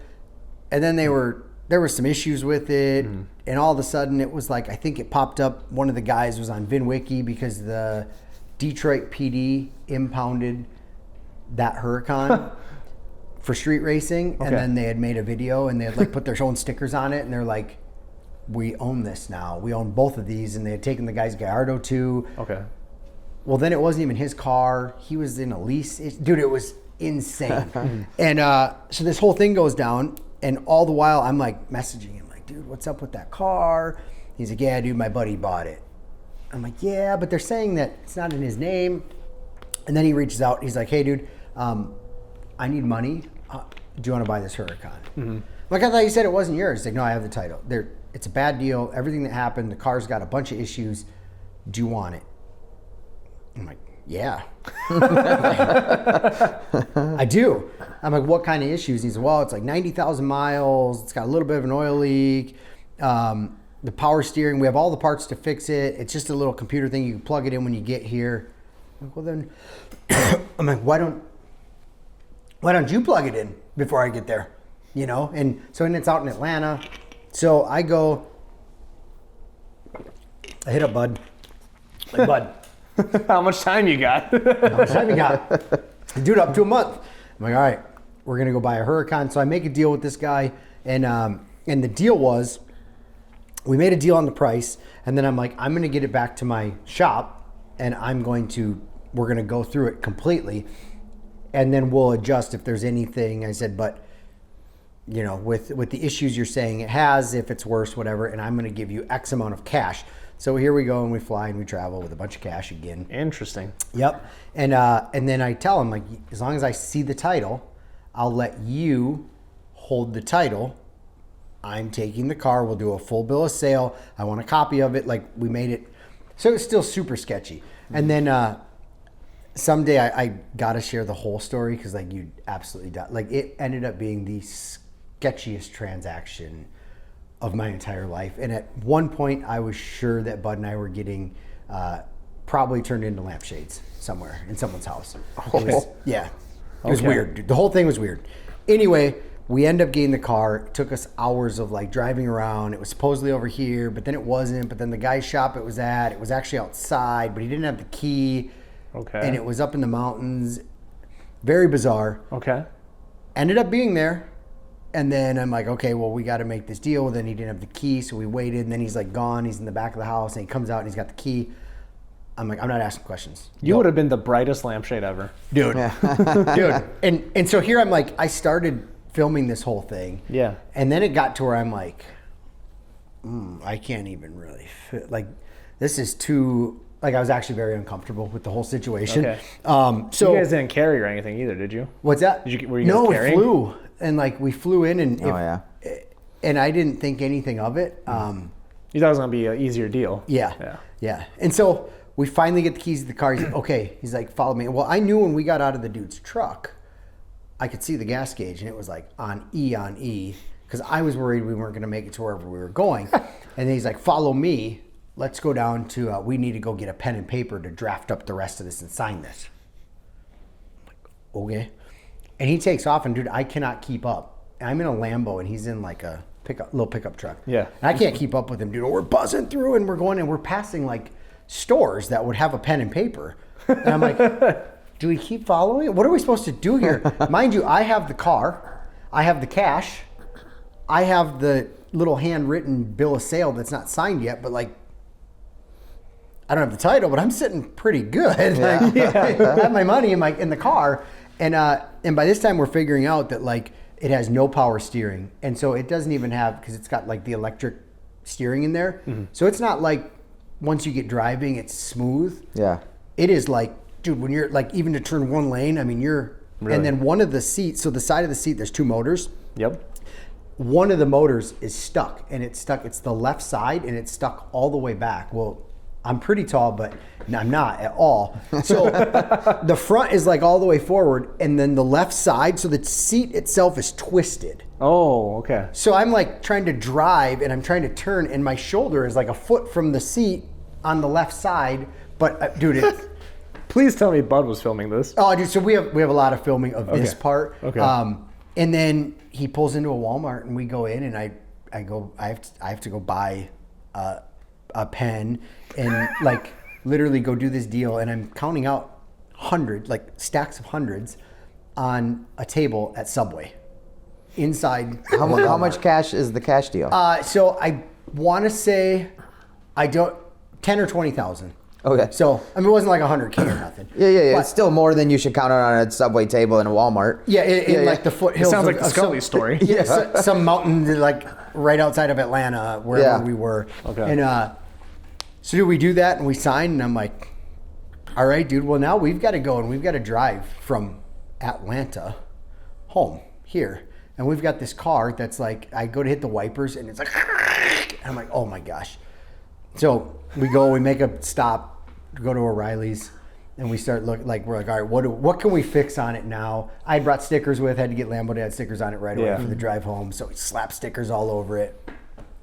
And we're trying to like fix things. And it's like everything we touched, all of a sudden, like something else is broken. Check engine light came on. The service, every light was coming on the dash. And there'd be times where, so like we had no cruise control, no nothing.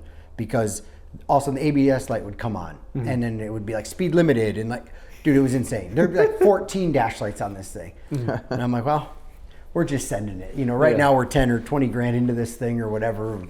We'll be fine. And I kind of made a deal like, we'll get it home, we'll check everything over. Give me like 30 to 60 days, and I'll pay you in full. Whatever we agree on. And he was cool with it because he had paid the car. The car was paid off. Okay. He had it paid off. I got to see the title. I got a copy of the title and stuff. And dude, we drove that thing all the way home. It was the most uncomfortable, like, dude, my back, my shoulders, my whole body was just destroyed. That's still like a 14, 15-hour drive from Atlanta. Like 17, I think. Yeah. And you couldn't, like, the car didn't feel, like, it didn't feel comfortable to like go fast. Tires were shot. They had 2 different color rims. One of the calipers was like hanging up and it was a different color. So like someone had thrown a caliper on it at some point, but we didn't know if they like threw it on outside and didn't, because sometimes like we'd come slowing down and like the brakes would kind of fade. And so my town car was in better shape when I picked it up. Dude, for real, like it was the sketchiest purchase. And then why did it appeal to you so much? Oh, dude, I love that shit. Really? Like the idea of getting it, and then I was like, dude, I'll do some work on it. And then so my idea was I'm going to flip it. And at the time, with what the market was doing and where I got it at, I'm like, if I put 15 to 20 grand into this thing, I'm going to come up like 30 to 35,000 on this car. Yeah. I just got to do all these things. And let me guess, you didn't? So I did everything. Okay. And I absolutely fell in love with the car. I loved everything about it. You're like, I'm keeping it. And well, at the time, I wasn't planning to for sure keep it, but I liked it more. Did you still have the other one at this time too? Okay. So that was an issue. That was an issue in my household because where we're sitting right now, there is a 580-2 that I owe 100 and whatever I owed on it. Like very nice, high spec car. And then there is a 610-4 that's beat to just beat down. But I had 2 Huracans sitting in here and I'm out, trying to grind and hustle and like make money. And, everybody that's like, what is going on here? Like you're in this shed and you've got 2 Lamborghinis. Like, what are you doing? And I'm like, dude, I have no idea. Like I'm financially irresponsible and I should not be trusted with any of this. And so I worked on that car. I brought Charlie and Charlie's like, dude, I don't even know where to start. I'm like, well, let's start with the basics. He's like, okay, the rear bumper's falling off. There's stuff grounding out underneath. He said it looks like one of the wire harnesses got ripped off and they tucked it up and it's literally grounding out and sparking on the... So that's the whole time when all these different lights would come on. It was the electrical, it was a main harness that was laying up there and it was controlled the ABS, all this stuff. All right, Dan, on a scale of 1 to 10, how much do you think your wife loves you? Ooh, it's got to be like an 8, solid 8. So I think it would be great if she used your credit card to go to tunedbysean, SHAWN.com, to get you a Haltech ECU for 5% off using code Minnoxide. Does that math out? Absolutely. I don't think we tell her about this ad until it runs, though. And he's like, dude, the steering rack is shot. It's not just a module, it's a whole rack. The oil leak is like your oil pump. It's a big deal. We got to move the engine up. Like, I'm like, oh, okay. So what do you say we do? And then he's like, got the seats out. He's like, dude, there's a tin can from a chew that was grinded into the motor. And I'm like, is it fixable? He said, well, everything's fixable. And so I just said to dude, just start going. And dude, he just grinded away on it. And we ended up with the whole dash out. Dude, it was insane. Absolutely insane. All the while I'm like running over and bringing carbon fiber parts. Hey, put this on. Hey, put this on. I ordered this.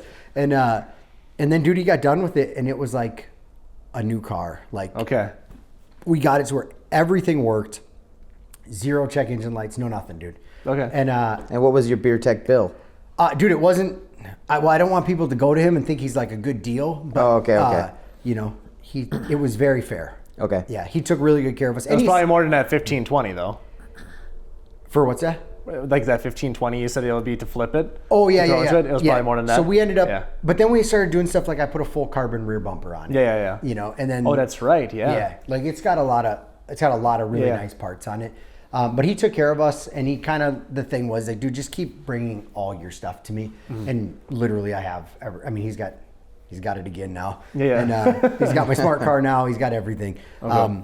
But so then I'm like, well, I've got 2 of these Lambos now. And I'm like, and now I got to put a bunch of money into this one. And at the time we weren't done with the 610.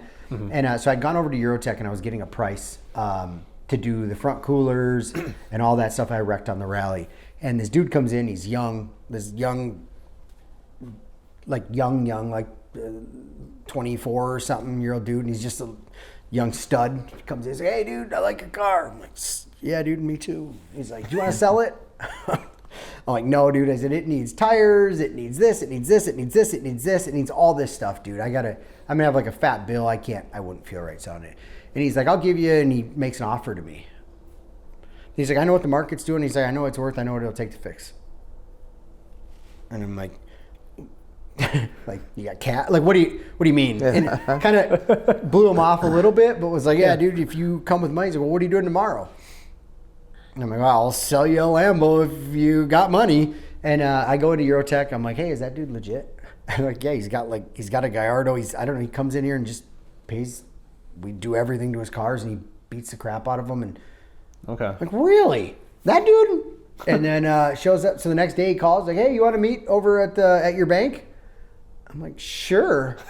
And so we go over there, and he shows up in a G-Wagon, and he jumps out, and he's got fresh Timberlands on, and he's like, gives me a cashier's check for the whole amount.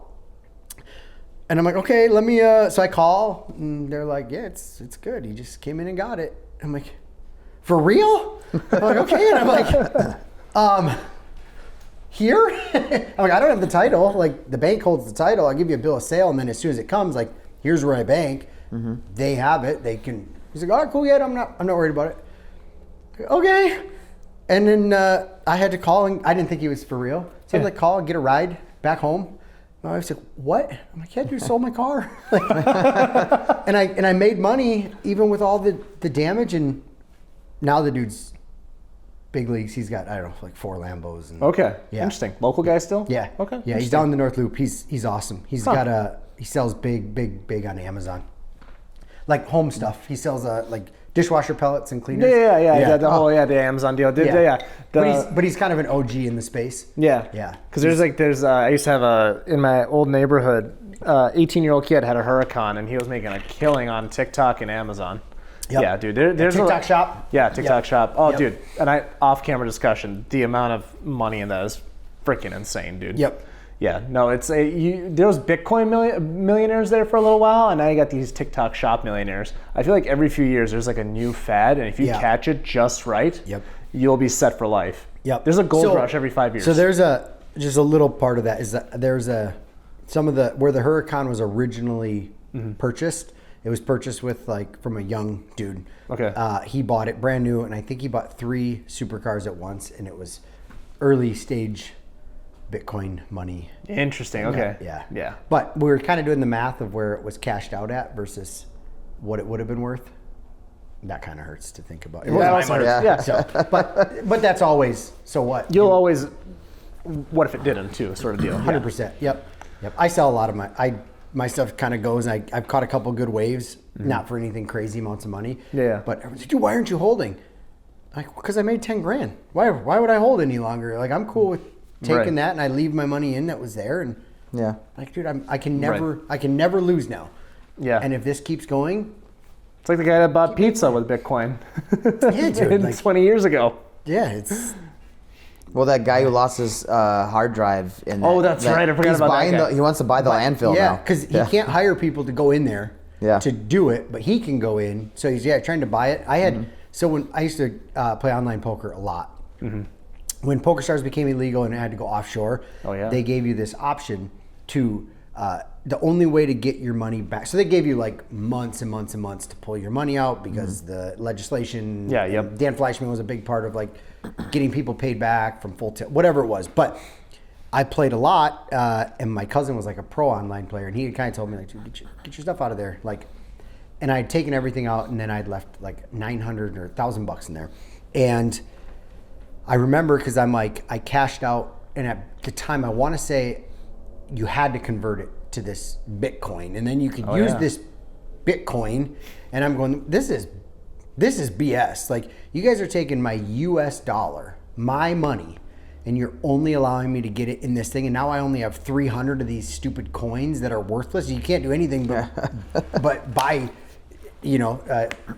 illegal drugs on the internet. Yeah. You know what I mean? Like, Bitcoin is only for sketchy stuff. Early on, as far as I know. That's all it was the dark web stuff. Yeah. And then I remember I had this, and then I'm like, well, I'm done with this stupid, site and all that. And then I tried to get logged back in because I'm like, well, I have Bitcoin sitting somewhere. And they're like, well, it's in your wallet. I'm like, well, ain't my wallet. Like, no, your digital wallet. Where'd you put it? And I said, I didn't put it anywhere. I was pissed. I got rid of 900 real dollars for a bunch of these stupid fake coins. And now I look back and I'm like, oh, okay, that would have been cool, but whatever. So you have an obviously very supportive wife in this. Is there any advice you'd give to anybody else? How do you get somebody to support you in your crazy adventures?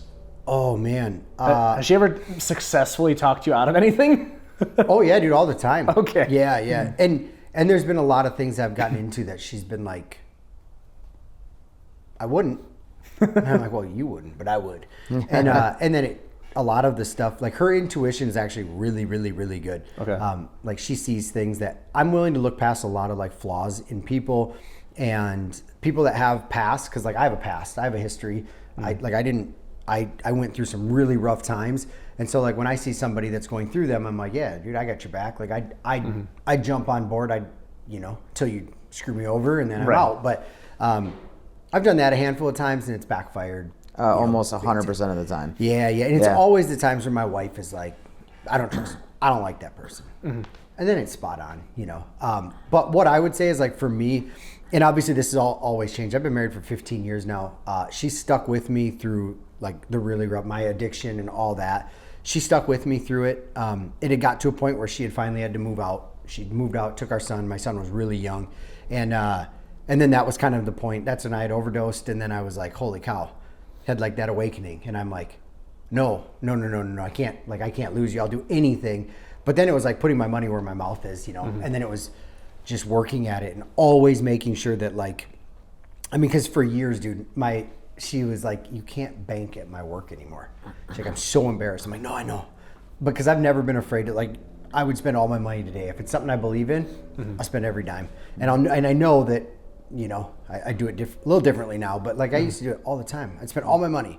I'd go overdrawn, but I'm like, no, but trust me, give me 10 days. This money's coming back. And it would, and sometimes it wouldn't, but I was never scared to make those moves. And she's always been the one that's just grounded, solid. So she carried us for years when we were first together. Okay. And then now it's been okay, well, now it's my turn. Now it's make sure, she always drives something nice and newer and hits curbs and door dings them. Got to have a PDR guy just ready to go. He was just over a couple weeks ago, that kind of thing. Yeah. But always with her, and now more it's discussing things, letting her know, letting her in on more. Because a lot of times I'd make decisions where she'd kind of know, and then I'd just go do it anyway. But now it's okay, well, more of a team effort. Yeah. She still doesn't like that big truck that I bought, the big one. Yeah. And getting a bunch more work done. Yep. She's hated that thing from the second I brought it home. And it's been a problem since the second I brought it home. So every time she's like, told you. No, Does she go out and camp in it with you, or no, will she? She's never even been in it. Oh, so really? That's part of my reasoning for redoing it now is I'm doing it pimp, nice, light colors. It's gonna be the van life things you see. Yeah. And that stuff's cool. Yeah. And so that's what it's gonna be like. The inside's gonna be super sick. It's got a nice it's a nice truck to drive down the road. We can put the side by side on it. So she's going on a trip with me in, I think June or something, to the Black Hills with some other nice buddies. Side by side riding. Yeah. And we're taking the big truck. So we'll see. Yeah. See how she does. Yeah, bring an elephant gun for those bears out there, man. They're freaking crazy Oh, out yeah. there. Yeah. I want to go out there for a cruise again. That's a sweet area. It is, yeah. Yeah. Well, there's a lot of stuff out there that you don't realize because it's not really that far from here either.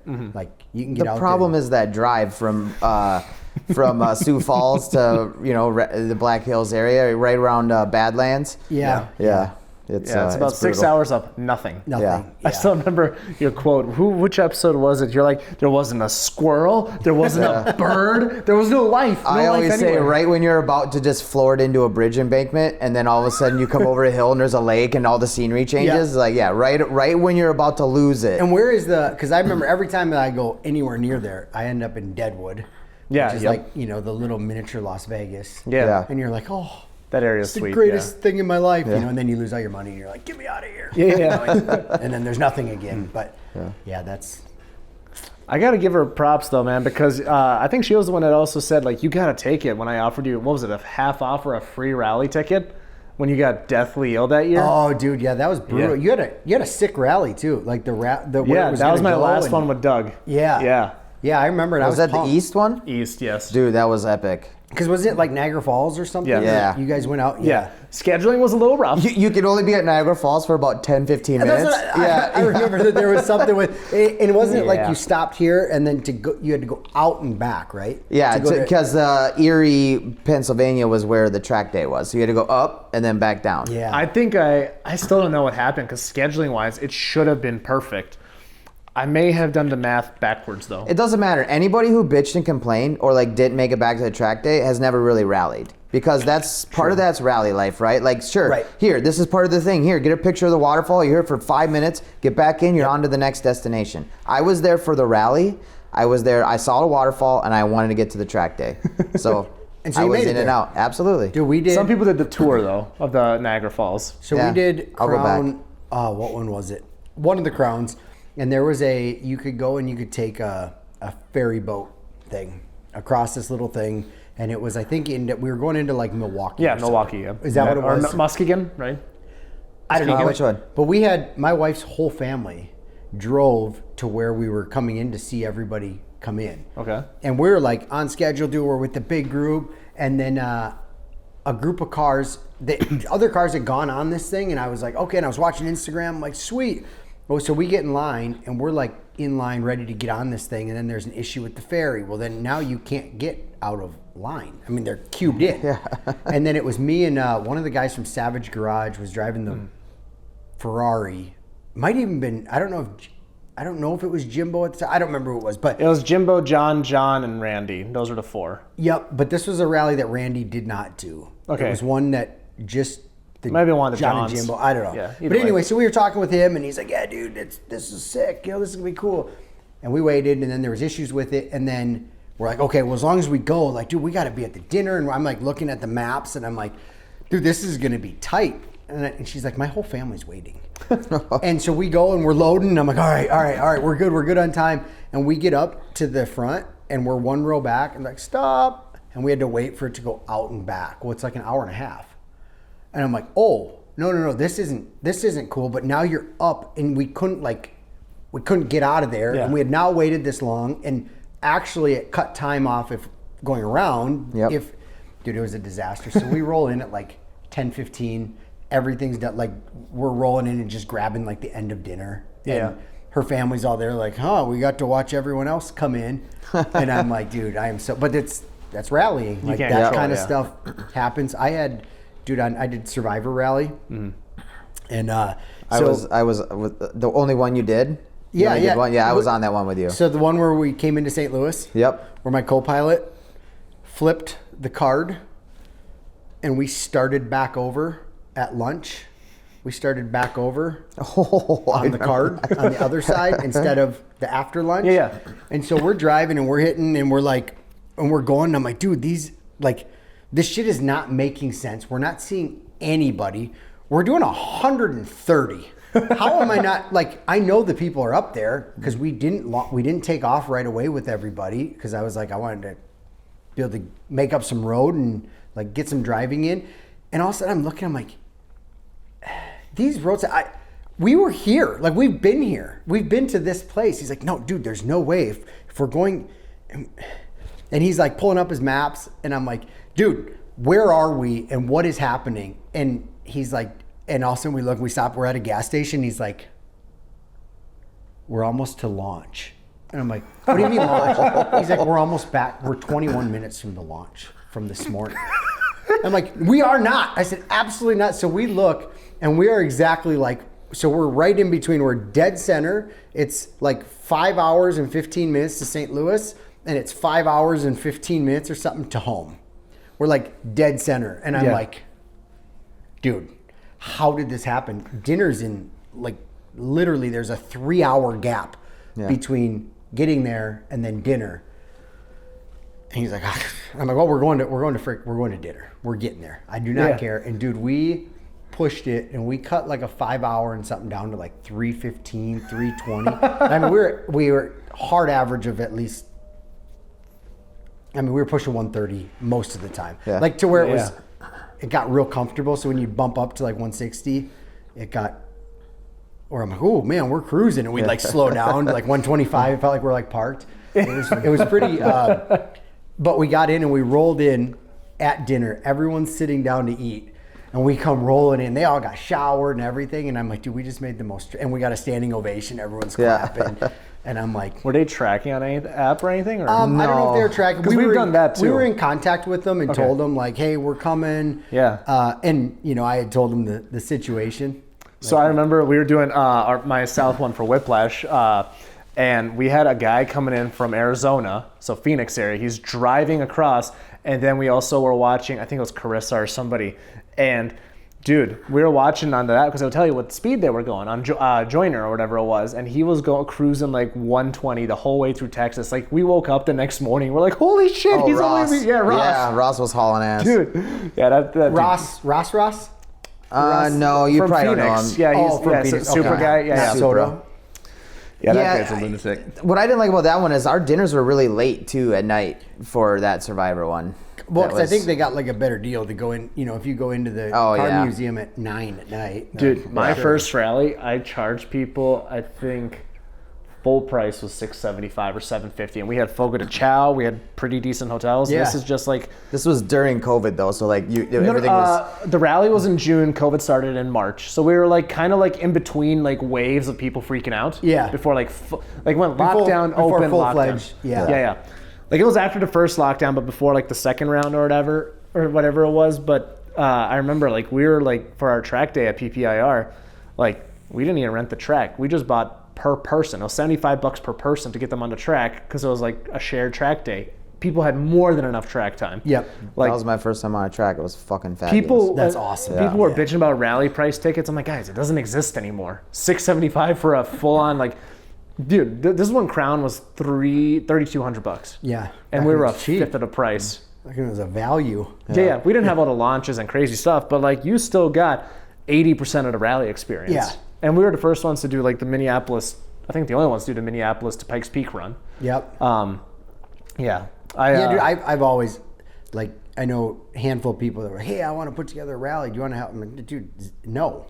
0%. You have a Lambo, I'm reaching out to you to help me advertise. That's just how it was. Yeah, no, the advertising, sure. Yeah. But like asking like help, like, hey, could you help us plan it? I'm like, no. You guys are insane. Too much effort. Yeah, there's so much work that goes. So, but the respect level I have for, you know, like even when you're doing it, like I told you, I'm like, because I planned to go on that one. Yeah. And I'm like, I'm going on it only because I think you're insane for doing this. I think it was a free ticket I offered you. Yeah, it was I don't remember what it was, but it was a good enough He's deal. never offered me a free ticket, by the way. You didn't have a fucking Lambo. You didn't have a Lambo.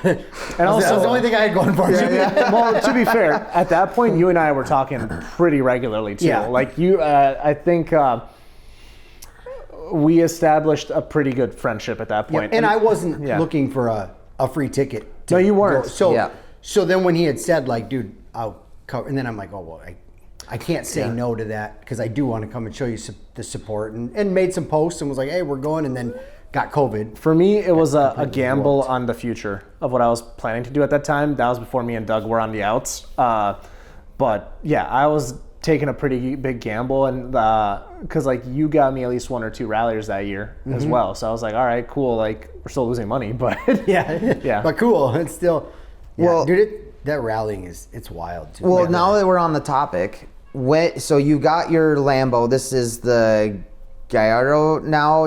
When did you do Crown for the first time? So first time I did Crown would have been in, I think, yeah, I did it in the Gallardo because we did North in the Gallardo. I did a couple of them in the Gallardo. Okay. And then, because I remember doing the massive line lock burnout in front of Shriners because they told me to. And then one of the workers came out and was like, we got a video and he's like hitting my car. He's like, stop, you can't do that. And I'm like, dude, I'm in the middle of this. Like, I can't stop. I'm going to, like, you can't just let off and be done. You gotta like kind of roll out of this thing. Like there's some things you got to do when you can't stop midstream. Dude, for real. Like, you can't just, like, I already started. And so I did it in the Lambo, did a couple of them in the Lambo, and then did for sure one, maybe two in the 580.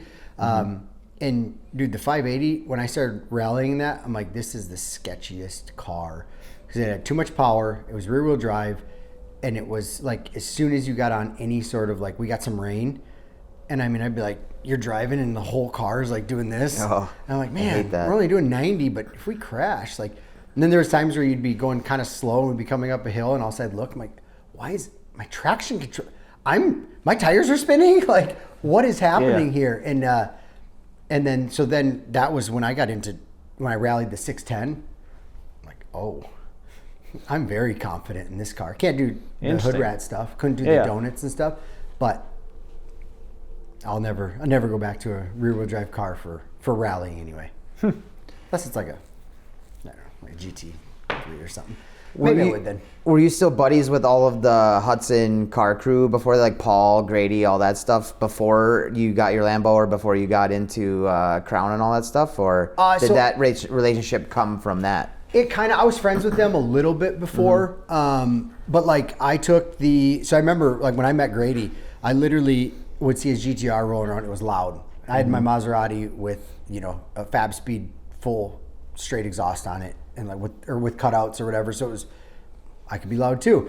And and I'd like see him and he'd go, wow, and he'd take off. I'm like, damn it. And I saw it parked one day out in front of a building, and so I'm like, shit, pulled up next to it, walked in, and I like hit the little bell. Ding! And it's like this big building and there's nobody in there. Guy comes up, he's young, he's like, what's up? I was like, that your car? He's like, depends. I'm like, well, I'm Ryan, dude, that's my car, and if that's yours, it's super loud, it's sick, we're gonna be friends. And he was like, he was a little bit, I mean, I know how Grady is at first, yeah, he was standoffish and I was a weirdo. Like, dude, that was weird. Yeah. But I'm like, no, dude, we're gonna be friends. And it was hard to get in, and I had no idea who Grady was. No idea. I just knew he had a dope car. This is before I was full carbon too. Yeah, this is when it was white. Yeah. Yep. And I thought it was sick at that time. So like I was friends with him as he went through, but he was like it wasn't like he'd really share. And he's like, yeah, we're just getting some lighter weight parts. Sick. What's that even mean? Like carbon fiber hood? And then he like sends me a couple pictures of carbon fiber, and then all of a sudden I get a picture and I'm like, that's like the ceiling. Like that's your whole car. What are you talking? Like, who is this guy? Like who's making a carbon fiber car? This is like NASA does this shit. Like, what are you doing? And like it blew my mind. And then and we've been great friends ever since. And I've just stayed, and now he's freaking awesome. But it was hard to get in and like get to be friends with him because I don't know. I mean, he probably thought I was just a complete lunatic. Yeah, because I was a weirdo that just box checked. Yeah, box checks. Like I own that. Like that was weird, but I was like, yeah, dude, we're gonna be cool because you got cool shit. I like that. So yeah, and then we got in. I went to one of the launches, and I went to the launch in my Maserati, and I remember being up like at the front, and all the Lambos are there. Swen's there with I think he had the yellow one. Yeah. Okay. No, Jim brought the yellow Aventador, and then wasn't that Michael Jordan's previously? Or was it? No, another cool story. I think it was like the second highest spec Aventador ever at that point. Yeah, that right after Michael Jordan's, I think. I think that's what it was. Sense. Yeah, it was something like that. It was rowdy. It was a sweet car. But then to like all of a sudden be hanging out, and then like to go, and then I bought my Gallardo, And then like one of the first times I went driving, it was with Grady and Jim. Okay. And I'm like, dude, made the big leagues. And all of a sudden, they're, whoa! And I'm like, oh my God, like, these guys are nuts. Yeah. Like, these guys are pure insanity. And even the first rally I went on in Gallardo, I'm like, you know, I'm a driver. And then I got out there, I'm like, oh, no, I'm not. Like, these guys throw down. Like, this is the real deal. I'm like, I got to up my game, and just drove a whole bunch. And I'm like, okay, now we can at least run in like the second or third tier. We're not interested in the first. I'm not interested in being the first group of cars that blows through places. But yeah, and then we just kind of all started hanging, and everyone was kind of from right here. And then all of a sudden I started realizing that these little towns had like a real car community of people, you know, and then all of a sudden someone would like show up, and I'm like, where'd this McLaren come from? Oh, I live right down the street. I'm like, from me? Like, what do you mean? He's like, yeah. And all of a sudden it's like, there's like 20 exotic cars that are within 15 minutes of here. And I'm like, okay, wow. Yeah. So yeah, it was wild. Wild. That's one thing I like about it, because like we moved recently. I'm pretty close to the Motorplex in Medina now. Yeah. So it's like, oh, car friends. Yeah. Lots of car friends. Yeah. Yeah, there's a lot of cars out there. I like it out there. Yeah. I don't like driving out there from here. I know. He bitches about it all the time. He's like, oh, I don't want to go to Medina. It's like a road trip. It is. Yeah, I know. Yeah, it's a hike. I complain all the time about not enough stuff on the east side, or nothing happens in White Bear Lake or Woodbury or anything like that. It's all fucking over there. Yeah. Or in the South Metro or Chanhassen. It's like, I'm tired of it. Yeah. So are we going to get the Exit 4 stuff up and running again this year? Or maybe what? if I have a car. So far, this is what I've got right now. All reliable. I'll pick you up in the Mustang. You go ride Passenger Princess. Okay. Yeah. I could do that then. Yeah. So, okay, you mentioned this earlier in the episode. So where is the Lambo right now? What happened with that? Okay, so the Lambo back in July of last year, I was driving, and we came through right out by my house. There's some spots on the road that are really low from all the trucks that drive down the road. Yep. And so like even in my wife's Tahoe, like you kind of hydroplane, like you know to kind of hover over them. And we were driving, and it started downpour like really heavy. So I knew we were coming up on it, but I could barely see. And so I'm kind of trying to hover over them, and a semi comes the other direction and like hits the ruts on that side, and it douses the car. Like it felt like the windshield was going to blow in on it. And then instantly when that happens, I just, closed my eyes and held on, and we're hydroplaning, and it all happened. I was only doing 30 miles an hour. So it's not like I was doing 60 and it was this dangerous, but couldn't see anything. And then it gives a little sputter, and then check engine light comes on. I'm like, not a big deal. Drove into the neighborhood, got it in here, brought it into my shop, popped the trunk on it, popped the hood, whatever, and turned a big fan on. And I'm like, dude, I've had issues with these Lambos all the time. You let them sit overnight and let them think about what they did. And then, if you need to, use your $12 scanner and you reset them, and it's never had like an ongoing issue. Next day I come out and I fire the car up, and it's like, brrr, and you can just hear it's got a miss. And I'm like, dang it. So called my insurance agent. I'm like, hey dude, here's what happened. I have no idea the scope of what's going on, but what do I do? It's from water. He's like, yeah, dude, you're totally covered. It's all good. I'm like, okay, sweet. And so I bring it over to Charlie. He kind of looks, and then he's like, dude, we might want to get a second opinion. He tried switching some injectors, starts looking. He's like, let's do a compression test and just make sure. I'm like, well, dude, it can't be. We've got a rally coming up in like 2 weeks, 3 weeks. Like, I'm not trying to have it be that. He's like, well, we got to rule it out. I'm like, okay. So we compression test it, and cylinder 4 is like 12 PSI. I'm like, oh. I'm like, that's not good. He's like, no, that's not good at all. I'm like, okay, what do we do? He's like, well, I mean, you say the words, we'll start digging into it, but it's going to be a substantial bill. Like so it's something with the valve train, maybe otherwise you've got a hole in a piston. Like, and I'm like, okay. At this point, valve train's your best case scenario. Best case scenario. Yep. And so I'm like, oh shoot, like we've got a rally soon, and so I got a hold of my insurance. I put the car in the trailer so I could bring it to wherever we needed to bring it. And I get it in here. They send a guy out. The guy comes out. He's young, super cool. He's got a Ducati. Looks at it. He's like, dude, is this Young Dolph's? I'm like, no, it's just the wrap. I wish that'd be sweet. This one's got like 100,000 miles on it, so it's not that cool. And He's like, all right, cool. Take some pictures. Like, yeah, dude, you're covered. It's all good. Doesn't open the back. Doesn't look inside. Doesn't look at anything. Just kind of kicks it and goes. And then told me like, yeah, it'll be covered. You got coverage, and you just got to do everything that they say through insurance, and it'll all be covered. I'm like, okay, cool. Like, no big deal. So we do every single thing, and then they approve it. And they send us our first check for like $1,300 or $1,400. And I'm like, well, what is that going to do? And they're like, well, that's just original. That's what diagnostics. That's what we're paying for diagnostics. I'm like, okay, cool. And then they wanted next steps, and they wanted cost of next steps. And I'm like, well, next step is like the motor has to come out. To do anything, the motor has to come out. We have to check. You have to get down inside the motor. You're going to have to. So we couldn't scope that cylinder because inside there is so shiny that there was no scope that could go in, and the light just, you couldn't see. I mean, you'd probably be able to see if there was like a huge hole, but it was all just shiny. So we couldn't see if it was scoring or anything. And so he's like, what route do you want me to go here? I'm like, well, let's just get it apart. Well, then we found broken valve and bad valve train. I'm like, okay, well, that'd be sweet, right? He's like, well, yes, but why? And then he scanned it, and there was something had happened with a timing code, or something had thrown like right before, or like right as this happened, it had thrown some code that it had never thrown before in the data log. Right when the water hit it. He's like, so that could be like, if we jump time, like there's just a lot of things. Right. He's like, so let's figure out with insurance. So then I'm waiting, and they're just dragging this on, and they have to give the approval before you can do more stuff. Right. And then we got into, there was some things said, and there was, they were saying one thing, and then they were handing it off to someone else, and blaming it on the third party inspector, and then the inspector didn't actually show up.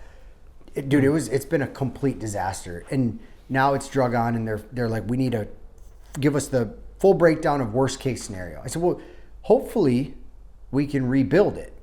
I don't know, but I don't want to rebuild it and then have you guys be like, and then have something go wrong with it, or have something that they find further in teardown, because they wouldn't give us the approval to tear it all the way down, because they want to know what's wrong. I'm like, well, we need to know more. Right. And so they wanted worst case scenario. They said, just submit it, worst case scenario. And I'm like, okay. So we go with a factory motor. We call Glenn from A&H. We get a full scope, and then, dude, the invoice, it's like $84,000, to do the whole thing. So that's what we submitted, and then we told them it probably is going to be significantly less, but if you need a worst case scenario, here's what it is with a factory motor. Now what? And then so they take another 2 months, don't hear anything, and mind you, it's sitting in Charlie's shop, taken completely apart, taking up space since last July. And I'm like, dude, we have to figure out something. I'm embarrassed. I'm going to be charged rent for this space. Yeah. Well, it's taking up his workspace. Yeah. And I'm like, this is completely unprofessional. This is now it's gotten pretty nasty. And then they send us a letter. They just declined the whole thing. They're not covering nothing. Yep. So now it's legal, and so now I've got to do everything through an attorney, and interesting.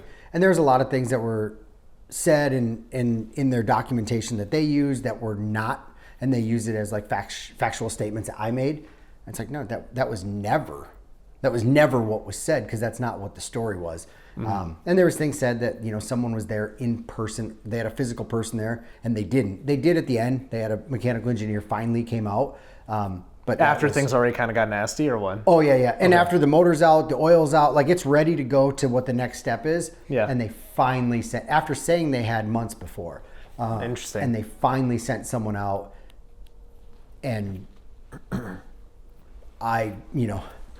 my opinion, he was not as we know, he's not this isn't exactly what he does. The exotic cars certified. Yeah. It's not a Lamborghini tech. You would want somebody that knows about it to come out. Yep. Right? Yeah. And so, and at the end of the day, what it came down to is they're telling me, well, that could have been wear and tear. And I said, no, 100%. It could have been, except for it happened the second the water hit the car. So if it would have happened on a sunny day, I wouldn't be calling you guys. Yeah. And so now we're at a point where it's they're saying, well, it could have happened at a different time, but they can't say like, to me, I'm looking at, well, could it have happened because of the water? Like, what could have? It's like, so, okay, so who's right here? Why am I've paid for insurance for 7 years on a Lamborghini with 0 claims. Yeah. Why are we running into this issue? Why is this a discussion? Why is this a discussion? In the documentation, I have water and flood coverage 100% on there. Mm-hmm. So, so it's getting nasty. And now we finally have just, I talked to Charlie like a month ago, 3 weeks ago. I talk to him all the time, but I talked to him and I finally told him, I said, dude, I'm embarrassed. I keep trying to send more vehicles to him that I pay for in the meantime to be like, hey, dude, like, thank you, sorry. And I go in, my car's there, and it's like takes up all this space, and there's shit everywhere. Yeah, it's completely taken apart, right? Dude, completely taken apart. Yeah. I mean, motors out, every single, like, I feel horrible that it's sitting there. But it's just a result of insurance not wanting to pay out. Yeah, and so now I'm like, and another thing, like, dude, we use that car is used. That is a tool, 100% for my business. Yeah. My business thrives off, like, I go and build relationships, and that's where I build them, is in the car community. Yeah. And actually, before you continue on that, how much of your business has come from people within the car community? It's got to be a significant amount. It is, yeah. Yeah, we've done a lot of work for people in the car community because to me, it's like, let's build a relationship. We're not like, so I do commercial construction, commercial flat roofing. That's what we do. And it's such a like tattered industry and right now it's a lot of like these exterior companies trying to get into it. Yeah. And they're trying to push like super high pressure sales. And these guys that are coming in, they've never put a roof on. They're just salesmen. So they're really, really good at it, but they tell people whatever they want to hear to get a roof sold. And we're like, dude, let us get you as much money as you possibly can get out of your roof. Let's get as much life as you can by doing maintenance. Yeah. And then we'll replace it the correct way, which costs more money. Like we're more expensive. But when you get in with these guys that have, real estate and nice cars and they own these buildings and like you get in with them and you explain why, they're like, oh yeah, that's what we want. We want it done right. We didn't know, we thought that was right because the guy came in and he looked really nice. He was dressed nice. And I come in, I'm tattooed on my neck and look like a hood rat. But then when I'm like, I've been in this industry for 21 years and I have personally put on these roofs for longer than this kid's been alive, so but yeah, it's been and the car's been just a huge tool because like we go to so many charity events and we go to golf events where it's all building owners. Well, when you show up or all construction workers that need, it's big companies that need commercial roofers as subcontractors. And so when you show up to these things and you pull a set of golf clubs out of a Lamborghini, like people want to talk to you because they want to know. They're like, what? This dude's got a tattoo on his head. Why is he at our event? And why does he have what are you doing with a camouflage Lamborghini? You know? And how does that have anything to do with commercial roofing? So it gets a ton of attention and then, as long as you're not a douchebag, you can, then I become friends with these people. Yeah. And then they pay us to do work and we do really good work for them. And I tried to explain that to insurance, like when this was all happening. I said, this actually does play a huge factor in my business, in my yearly overall business that we do in revenue. This car plays a big part, a significant role. That. Yeah, and I think they just kind of are like, okay, yeah, whatever. And so now as we talk about like when we look forward into like taking this to real, like it would have to go probably all the way to trial, which we don't want. We don't want that at all. All I want is the damn car fixed. Yeah. And I just want it back and I just want to drive it. And I don't want to be suing people and I don't want to be, especially big insurance. Like, dude, I don't have big insurance suing money. But can I ask you the name of the insurance company? Yeah, it's Haggerty. Okay. Yeah. All right. Yeah. So, and we've tried to like, I don't want to go purposely putting them on blast, but then at the same time, I'm like, I don't want my people that I care about and that follow me to have to deal with what I'm dealing with. Oh yeah. Well, you and I are into supercar groups, right? Yeah. Locally. It's like you said what, you were with them 7 years? So Haggerty, I don't know how long. I have an agent that does it all. Yeah. But Haggerty, for sure, the entire time I've had this Lambo has been through them. So at least what, 3-4 years, whatever, 2-3 years. Yep. Like you're paying a significant amount, and it's like you've never done a claim ever. Like, and I this is coming from a personal place too, by the way, because we got dropped from our insurance when we were moving or whatever, and it's like You had one claim. What was the claim? $800. We didn't even cash the check. It's like, for like, a roof or whatever it was, and they dropped us. And it's like, this is like some serious shit going on with these insurance companies right now from, again, every group, but it's all over Facebook. I know Dan's not a social media guy. Everybody's bitching about insurance. You say that like I've not ever been on social media, and I have a flip phone. Jesus Christ, I'm not 70. Dan's Amish. You're like, want some butter? These supercar groups, I'm in a few of them as well. Yeah. I remember we were on a cruise with him not that long ago. Yeah. This is the third person Dan's seen in his life. Yeah, right. He just got out of his cave. I'm like Laura Ingalls over here on Little House on a Prairie or some shit. But point being, it's like, I don't know what it is, man. It's like you'll pay in for years and years and years, and then when it's time to use insurance for what you actually want to use it for, and me personally, I got no axe to grind with Haggerty. I'd like to disclose that right here. But nonetheless, it's like, come on, dude. Yeah. And this is also worst case scenario you're talking about too, right? Like, I'm a professional arguer. I'm Bosnian. I argue for a living. Yeah. So it's like, it's not gonna be an $84,000 bill. Right, but when you tell us like we need to, like we have to come up with something. Yeah. Mm-hmm. And so Charlie's like, well, dude, I'm hoping we can rebuild it. Yeah. I'm like, yeah, but if we're getting money to, like, are we getting money just to rebuild it? Is it going to be, like, I still want it done right. Exactly. Otherwise, you're back here for round 2. And then we're back here for, and then what? And then what happens when it does happen? Something does happen to it because we went the cheaper route. Mm-hmm. And then I'm looking at like, well, what would I just, like for me, I would have had this thing fixed in 45 days. Yeah. Like I'd have been pushing to get on the next rally for sure, because I would have just bit the bullet and I would have figured out a way to just pay for it and it would have been fine. And now here we are drug on. Almost a year later.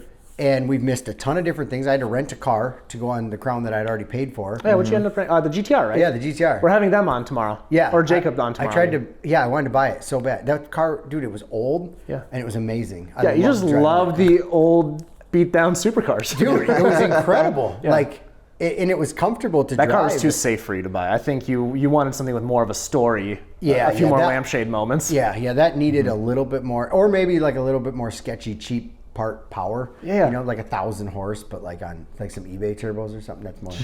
I keep having a company reach out. What is it, like Maxing speed rods or whatever it's called, like the super cheap shit. They keep trying to reach out about sponsorship or videos. Yeah, have them hit me up. I'm like, under no circumstance. Like, no, this is a premium channel only. Yeah. My first like high horsepower car was in 04, I think. 04 it would have been. And it was on an SS Autochrome. Nothing.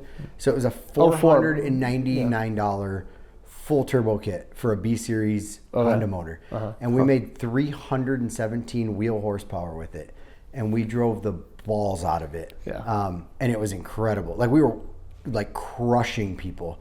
The turbo That's was pretty way quick too for big. back then. That car's light.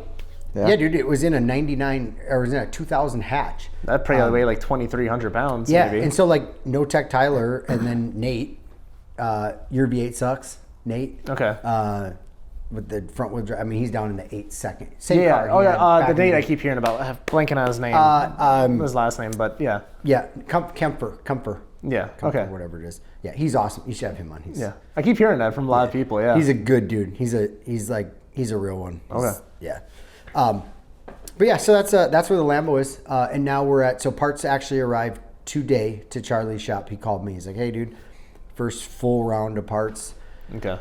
A lot of parts and a lot of money and yeah. So at the moment, are you just paying out of cash at this point? Yeah. Because the guy's got to make his own money too. Nothing's worse than somebody that doesn't pay a shop. Well, you need your car back too. I need my car back. Yeah. So that's where I'm at the point, and I talked to my attorney, and I'm like, what do I do here? I said, if this is gonna take, and I wish that like I was in the wrong a little bit, so I could just back off and just. But I'm like, no, Right.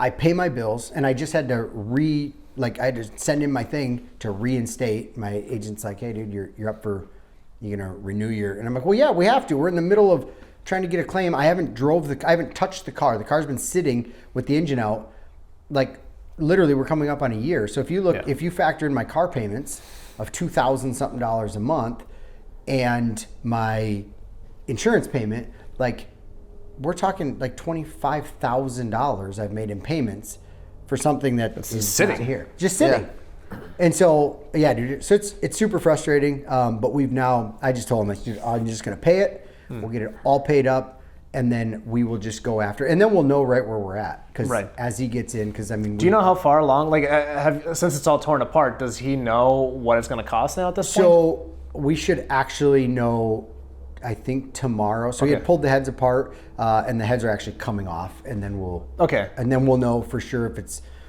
catastrophic or if we can keep on the path we're on right now. Because right now, the idea is So right now the plan is we're rebuilding the motor that's there, and we're putting in all new valve train on that side. And then while you're in there with the timing jumping on, so we're doing, I think, the chains, do all the timing components, phasers, that stuff. And so I'm like, okay, sweet. Well, that sounds way cheaper. And he like told me what the parts bill was. And I'm like, that's gross. He's like, yeah. Oh. That's just frustrating, man. Because like that's supposed to be the place for enthusiasts. Yeah. Right. Like that's kind of what it's marketed as. Well, I think they're like one of their slogans is driven, not parked, or something. Or we want them driven, not like parked. Drive your passion or something like that. Something weird. That's what it used to be, and then it changed. I was just doing some LinkedIning the other day. So interesting. Yeah. And some that's what I was pre-lawsuit stalking. Yeah. Just to see, and like I just want it taken care of. Yeah. And I'm not wrong. Like they're telling me that there would be water in the airbox, and it's like, yeah, but you guys didn't have someone show up till 7 months later to actually physically see the car. So like if I poured water here and 7 months later I came back, there's not gonna be water here. Yeah. I don't know if, I'm not a scientist or nothing, but like there's not gonna be. And the car ran and drove still. It's got 10 cylinders and one was down. Like the car runs and drives. Like I put it in and out of a trailer like 3 times, Yeah. So and they're like, well, you could drive it? I said, well, I couldn't drive it. I started it, pulled it in. Obviously once we found out that like it had no compression, we weren't driving it anymore. We weren't starting it and driving it anymore. Yeah. Right. But the damage had been done. It never got over an idle for, revving wise. Yeah. Like we weren't revving it or anything. We're just moving it Well, in. it's kind of like when something happens with your car and you're like, that was weird. Let's try turning it on and off again. Like it's that sort of deal. Yeah. Yeah. With your phone. That's the normal. Anytime your phone goes, something goes wrong with your phone. Turn it on and off For again. us that have phones, so you just turn it off, you turn it back on, and you're like, all right, it did its magic, and that's what the Lambos like on rallies do. We had tons of times where we'd get 10 check engine lights. I remember it's the Civic of supercars. So when something's wrong, you're like, something's actually wrong. Yeah. Like this, I'm like, Oh no, I did that once and blew the valve cover off my car when I restarted it. So that was an instance where I should have left it shut off. Yeah, that's a bad one. Yeah. That's a bad one. So my thing is, I just want it back. I just want to drive it. That's fair. I just want it back in here. I'm sorry, your goldfish and turtle comment was just the best before the show. Oh, dude, yeah. Yeah, for real, because that's when they're telling me, like, we didn't see water in the airbox. I'm like, well, the engine's been out for 5 months. Right.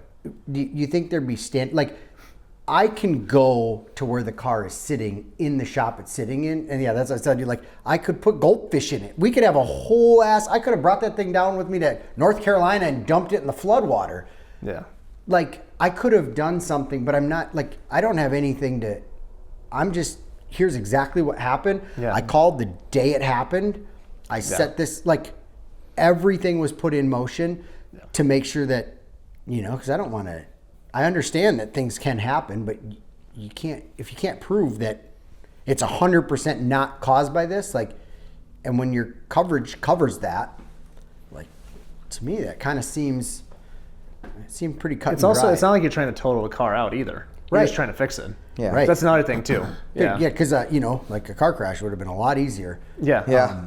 But and I do also understand, the frustrating part is I understand that, like, when I saw that price that he sent me, he's like, dude, this is the cost if we go that route. Yeah.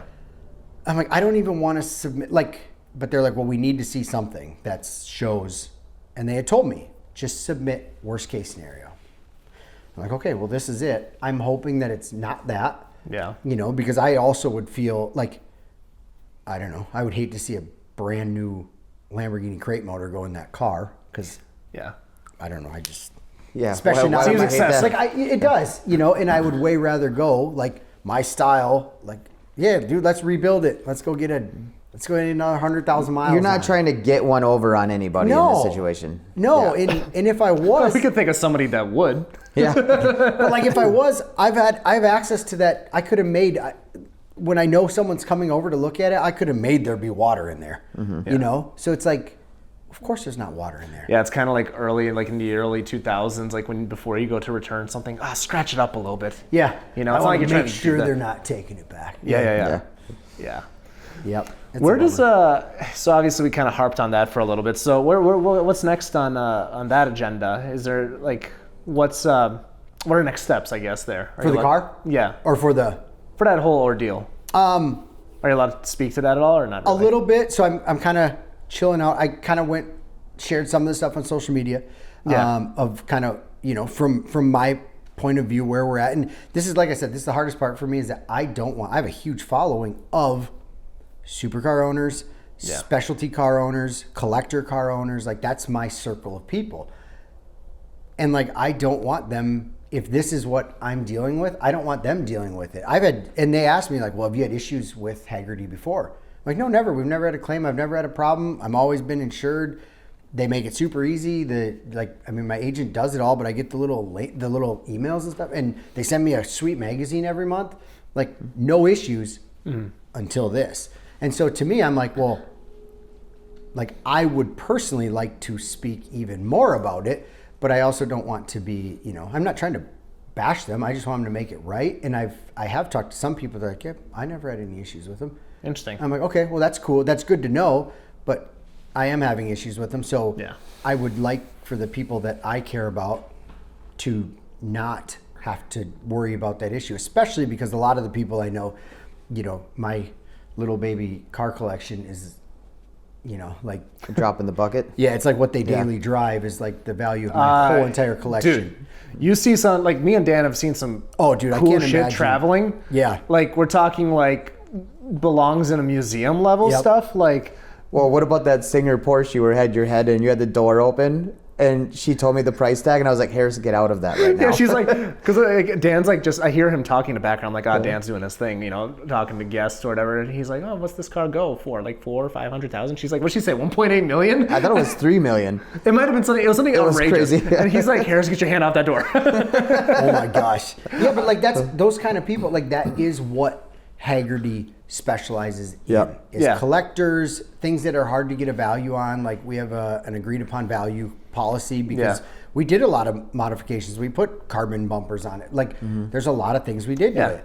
And we needed to have it insured for that. And at the time, Well, when that's the their market whole was selling taking- point, right? Is that agreed upon value? Yeah. And so like, to me, I'm like, okay, well then why wouldn't, like, I don't know. To me, It's I not like feel you're a new customer either. Yeah, and I 'Cause, feel like, we have I a friend feel that's done like that a too. prick to not tell people. Yeah. Like, you know, but we're gonna kind of take it easy, and I'm hoping that they just are willing to make it right. I don't want to have to go through anything legal. Yeah.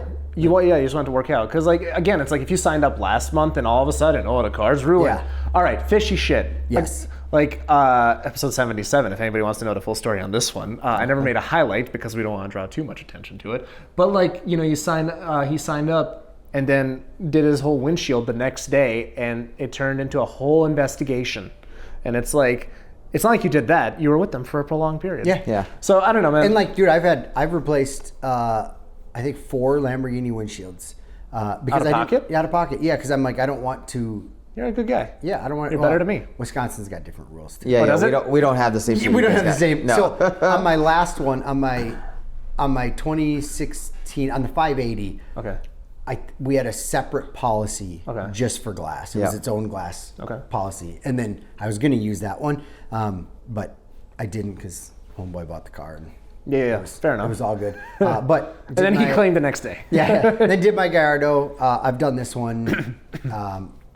I think this one I want to say we did this one twice. But yeah, out of pocket because I'm like, I'm not trying to. You haven't gully to him? Is that the guy that comes? It came out to Scott Gullickson. He comes out. He's like a older guy, but he's in. I've never met him. I've always just had the car. I've had the car places. If you ask in this area, he's the number one people. It's like asking who to have windows tinted. Okay. And everybody throws Brian Rosenberger out there. Yep. So this one, I mean, and literally in my phone, it's like the Lambo windshield guy. So, okay. That's got to be. I'm guessing that's who it is. He's probably in my phone as Mustang windshield guy because I do the same thing. I just order him up and he shows up. John Wayfa. I think he's the one who gave me the number. So it's got to be, I'm guessing it's interesting. Probably the same guy. Okay. Yeah. No, hopefully that all gets resolved, man, because obviously nobody wants to bash anybody, right? Like, you just want it done. Yeah. That makes sense. Yeah, I'm not 22 anymore and want to, you know what I mean? Like it's not, I'm so past the. You don't got that podcaster time to argue with people all day. Dude, it just is like I'm so over the, I don't know. You just want your car back. Yeah, just want my car back. I get it. Want it done. And I'd even, like, honestly, they just take care of it. Like, I don't even want to change anything with my insurance. I don't want to have to go through calls and wait with my agent. Like, I don't want to do anything. I would just stay with them.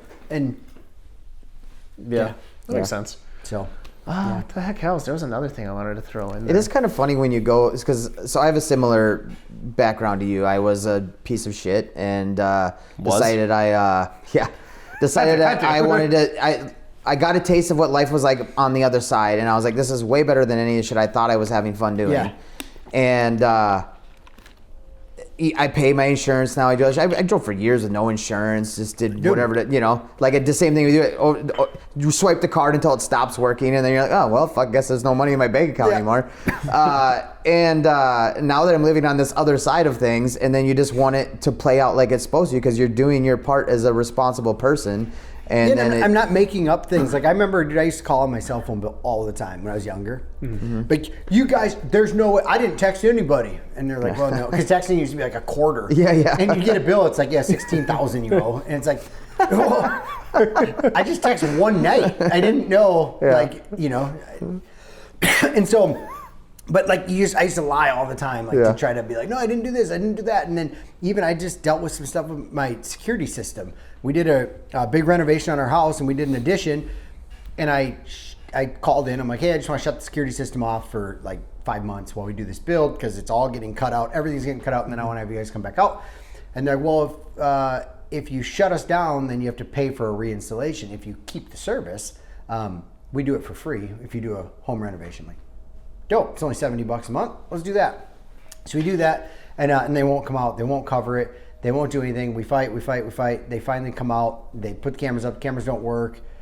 Dude, complete disaster. And I'm like, dude, I'm not trying to get anything free. I'm willing to pay you. I just want it done, and I want it done right. And it was like 4 technicians later, and finally I took to social media. And it just started tagging them because I knew you could see I would get targeted by their ads. Mm-hmm.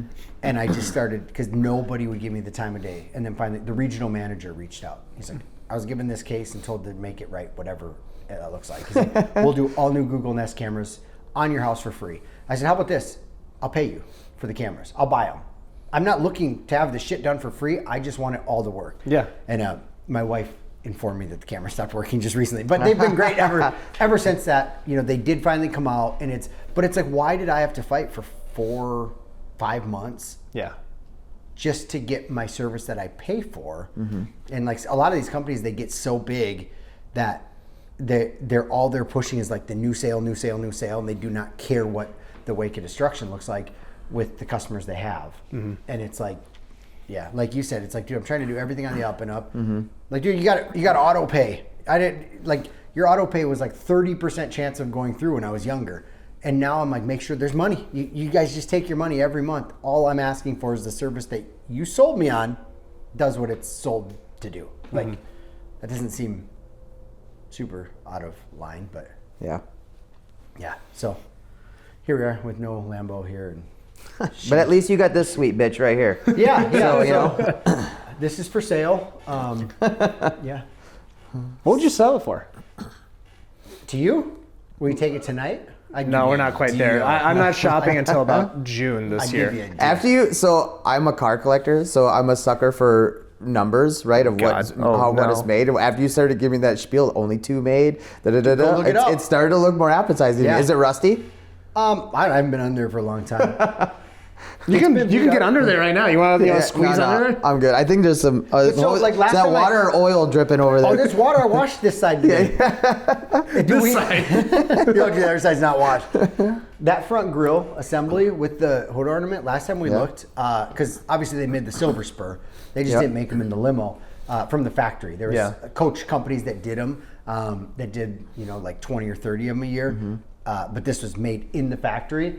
That front grille setup was like over $3,000 on eBay. Holy shit. So like if you broke it down, like when we put new axles in it because the axle seals were bad.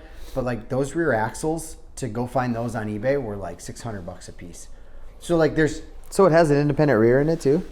It's got 2 axles back there. Yeah? Yeah, it's I think it does. We replaced 2. Now, you two can negotiate off camera if you're actually considering this thing, but if somebody that's listening wanted to buy it. So I have it listed for $8,000. Shit, really? I paid 14.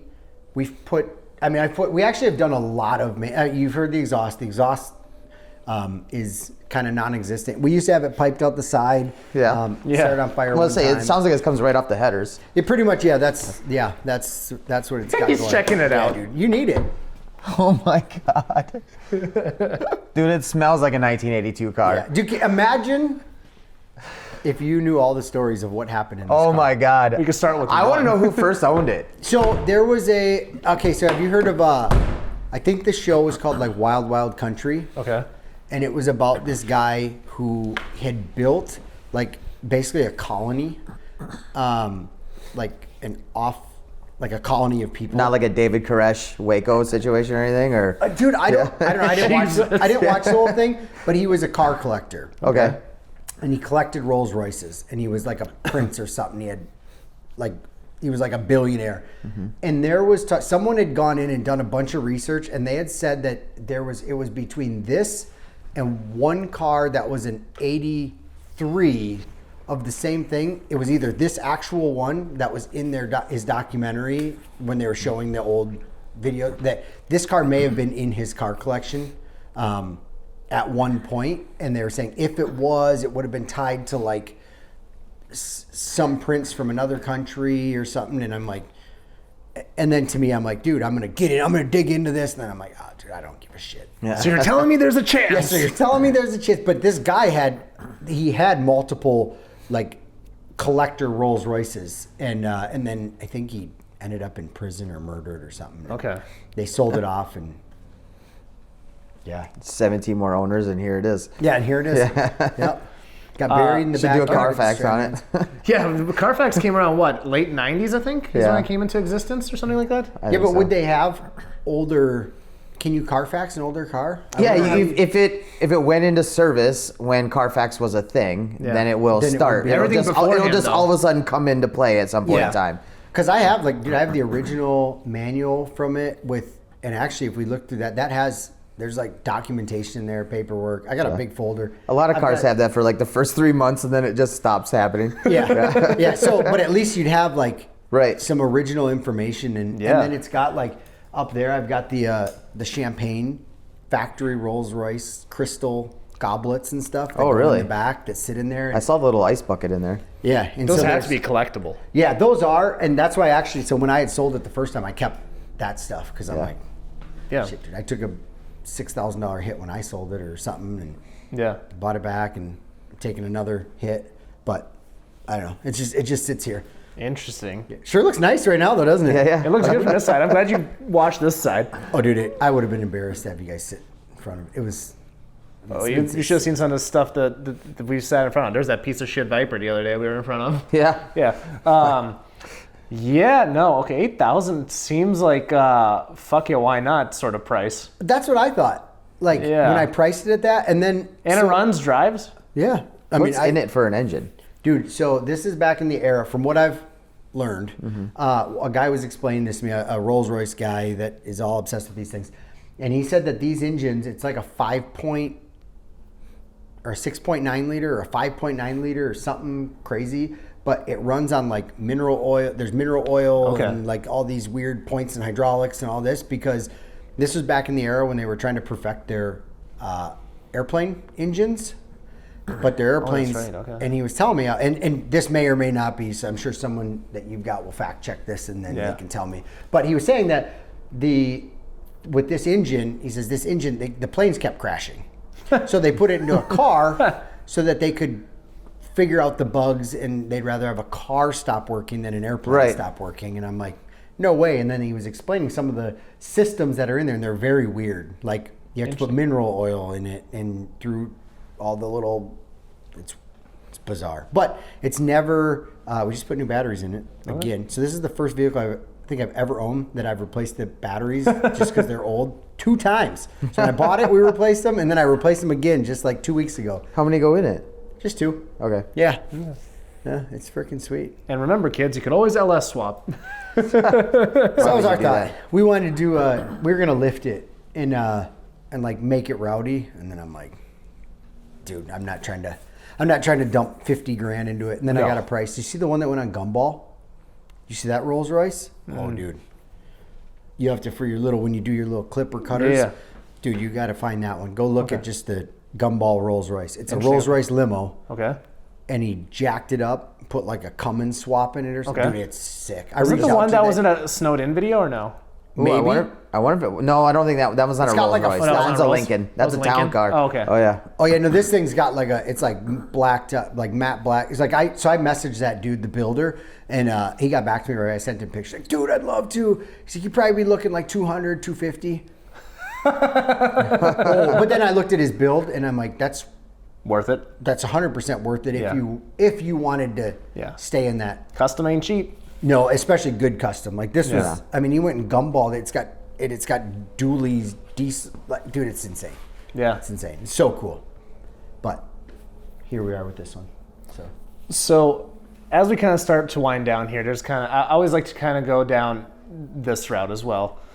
What is some advice you would give to someone that wants a Lambo or a car collection or, the happy life with the family or whatever the case is? Because we do have a lot of youngins on the show. And some guy actually reached out to me yesterday, also checkered past that he's kind of coming back from.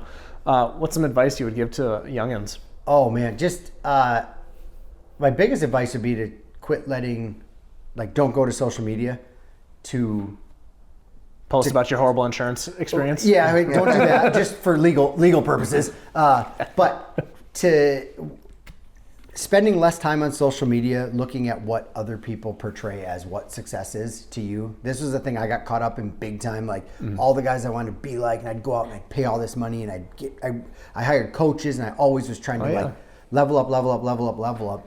And I look in the last 5 years, out of the 20 people that I was like, these dudes are where I want to be, there's probably 7 or 8 of them that are in prison. And everything they were doing was high level fraud. And so when you look at what you see on social media and what you think is what success looks like, or what, and now if I could go looking back at all of it, I love the cars, I love all of that. But dude, focusing on your health, obviously number one. That's something You've had a few scares. Yeah. Yep. So 3 years ago, I was diagnosed with blood cancer, which I still have. I still deal with it.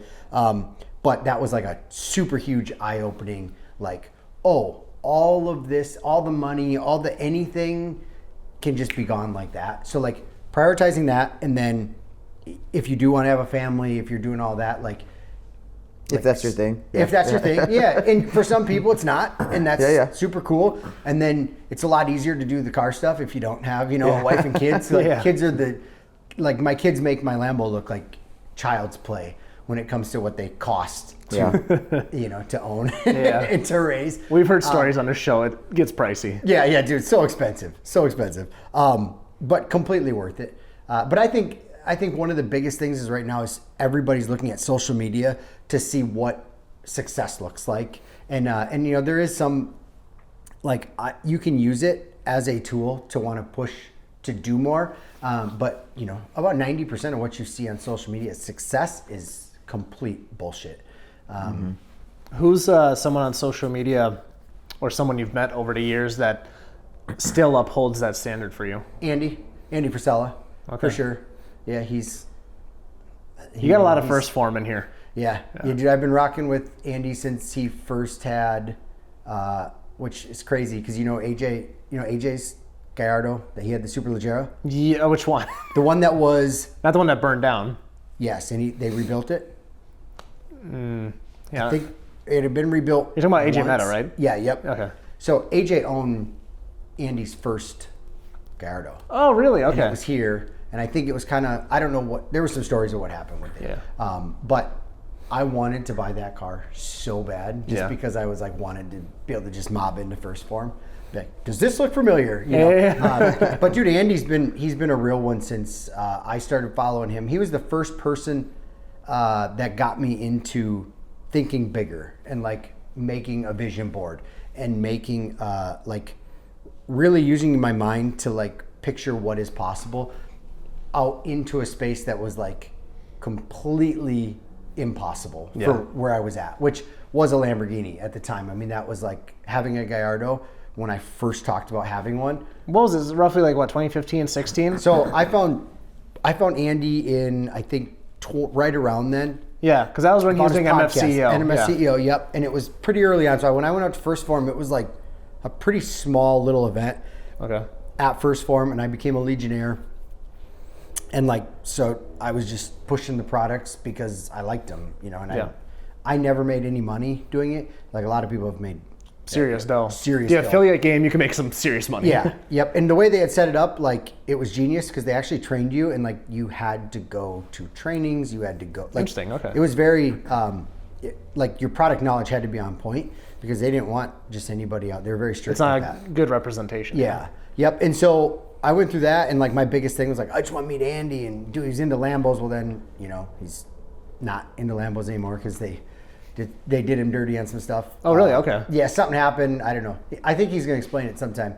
Okay. I threw your I pitched you in there. We'll see if that ends up happening. It will. I would love to get that dude on. Yeah. That'd be because like and I even put it in my little application because he's like, you know, apply to have me on your podcast, which most of the time I'm like whatever, but that would kind of be a personal feather in my cap just because 2020 and 2021 his influence was huge on my life. Now, granted, I don't listen to him as much nowadays. You're supposed to move on in life with mentors, not because the previous ones, but because I'm in a different season of my life right now. Yep. You know what I mean? Yep. So more hard skills is what I'm working on right now. But back then, dude, like that, he is simultaneously the reason for all my success and also why I lost 20 grand on that rally too. So there's that too, right? So because I would say I've always said that. I told him too when I first actually met him, like I would not have even thought big enough to want to work hard enough to get a Lambo if I wouldn't have you know found his stuff and really just I'm like, dude, what's the worst that could happen? This dude's got a Lambo. This dude's like I was like felt relatable to because I'm like he's not that much older than me, and he's just a badass, and he drops F-bombs on his podcast. He doesn't care. I never listened to anything like that in my life beforehand. There wasn't anything, dude. In 2015, there was like I had never heard a podcast in my life. I jumped. I started listening to them because of you, because of your stories. Yeah, so that's when it started. Like literally, I jumped into someone's truck, and I'm like, dude, what are we 100 listening to what was his baseball like? Yeah, I remember this. I didn't listen to anyone talk on the radio, and he's like, no, dude, it's a podcast. Yeah. I'm like, so you're just gonna listen to this guy some bros talk, and then he's like, and then you motherfucker do, and I'm like, oh shit, like this dude means business. What's this dude's story? And then I started following, and I just started, and then I'm like, dude, I'm just gonna pick one. I'm just gonna use him, and I had just gotten, I quit drinking. Yeah. And then I quit drinking in 2013, and so I was trying to like get my life put back together, but I didn't have any like mentors on how to do that. There wasn't a book that. I hadn't read any books, anything, and got in with following his stuff. And I'm like, I'm just gonna do what he says to do. I'm just gonna do everything. Started power list, started doing, just trying to become better, and vision boards. And I would go to the Lamborghini and like I'd go look at cars when I was in places, like actually go look and go sit down in them until they told you to get out and like, all right, buddy, get out. Like really get in and like feel what it would feel like. Which he always talked about doing, and it's crazy. Like my first vision board I ever made has a white Gallardo on it, and it's like, and I actually just was throwing away all that stuff because we've redone everything, and that vision board has still kind of made all the shifts, and then I took all the stuff off it and like kept the couple things that were cool, that seemed important on it. And but yeah, I mean, it completely changed the trajectory of my life, was finding someone and just using him as a mentor for the free content he gave out. Yeah, you had to realize how much gold that gave out for years. Yep. I mean, he was number one for the longest time for a reason. Yep. And then he switched, pre-election, he saw the writing on the wall, what was going on, and then he switched it all up. It's been since about 22 he started getting pretty heavy on that stuff. Yep. And for me, and it's not that I'm against any of that. For me, it's there's outside of voting and whatever the heck else. For me, it was a big thing of I want to focus on what's in my control. Mm-hmm. So that's why I switched more to like the Alex Hormozzi's and stuff, like hard skills, right? Yep. So I was like, all right, I'm not getting as much value at the moment for this stage of my life. That's when I started switching to some of these other guys. And now the MFCEO project's coming back. Now the election's I heard about that. Yep. I'm excited for that. So it's pretty genius when you look back and look at what he did. How he did it, As far as, because I was kind of like, really, like, and it was real American freedom. It's not real Andy, it's not real, it's real American freedom. Yeah. And literally he shifted his whole thing and like to the size of where like could have played an actual role in our election. Like, so think of to have that kind of power and then that kind of brain capacity to like, the dude's a genius. I don't, he's sharp. It stresses me out to think about all that stuff. And I just read a quote this morning that was like, it's not a, and I'm going to completely botch this, but I think you get, I don't remember it at all. Anyway, it was saying what we have is we have too much information with no implication. Yeah. So it's, and you think about that, and I'm like, dude, that's what I fall into. I could go sit and scroll, and I'll go on hiatuses. I tried to do 48 hours one time with no social media, and I logged back in like 6.5 or 7 weeks later, and it was incredible. It was so sweet. I've been thinking about doing that. As much as he likes to think I'm not on social media. So you don't even have a phone. I tried to do that. The problem is that's where my income. I know. Yeah, so it's tricky. But the nice thing is when you stop giving a fuck, it's really easy. Yeah. And so for me, but my thing is I just spend, and I go through little waves, little phases. But again, dude, it messes with your mental because you feel like I always feel like I'm so far behind of everybody else. And it's like, dude, just focus on what's right in front of you and what you're doing and the steps you need to take each day, and like quit looking at this. And now, should you have big goals and should you have big dreams and all that stuff? Yes, of course. But like, if you focus on what you have right in front of you and like putting just steps forward every single day, even little tiny things, like that adds up and that turns into like real big things. And a problem with social is you get on there and you're like, you feel like you're so far behind that you're like, meh, and you just waste away hours scrolling and then you don't learn really anything and then you feel like you're way behind and feel like your content sucks and you know because you see other people 100%, dude. Like I even looking at like my gear here, like it's like I got 3 different cameras here, like some like to the right person to be like, oh man, this is like a small ordeal, but at the same time it's like I think people just get in their head too much. Like I tell this to Adam all the time because I'm teaching him how to do his own podcast and all that stuff, and he's been having a ton of success. I'm like, man, we'll get to that, but you're really you got to get the basics first, man. And this is with business too. Like this is what I talked about a lot. I had a coaching group for a little while, and then I don't know. I was kind of I even put it down to where it was just free because I just wanted to actually help people. And then like nobody would get onto the live calls, and they'd be like, "Oh, dude, sorry, I really need your help. I wanted to ask you a question about something." I'm like, dude, it's literally it's free. It doesn't cost you any money.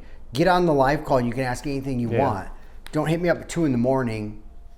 You know what I mean? Like it just got to where I'm like, dude, this ain't my space. I'd rather go help people that can't help me back, like with addicts and stuff like that. Like that's my jam. Yeah. But it's just that like the I don't know. So many. I got off track here now, but no, I contributed. Don't worry. It was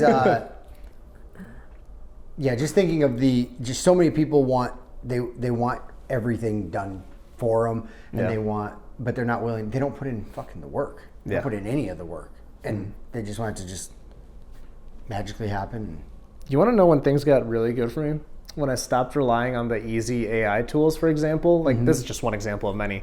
When I started focusing on quality in addition to quantity, that's when shit really took off. Yeah. And what have you found? What is your main? because obviously I've watched, I see your stuff on, I see your stuff all over the place because you're in my. That was my goal, by the way. Be everywhere all the time. Yeah, you're in my algorithm. Yeah. Be in Wheeler's algorithm. Yeah.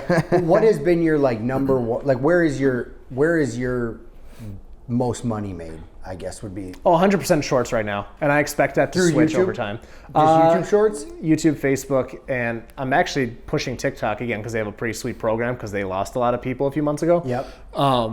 So they're pushing that heavy. But yeah, Facebook and YouTube, like short form.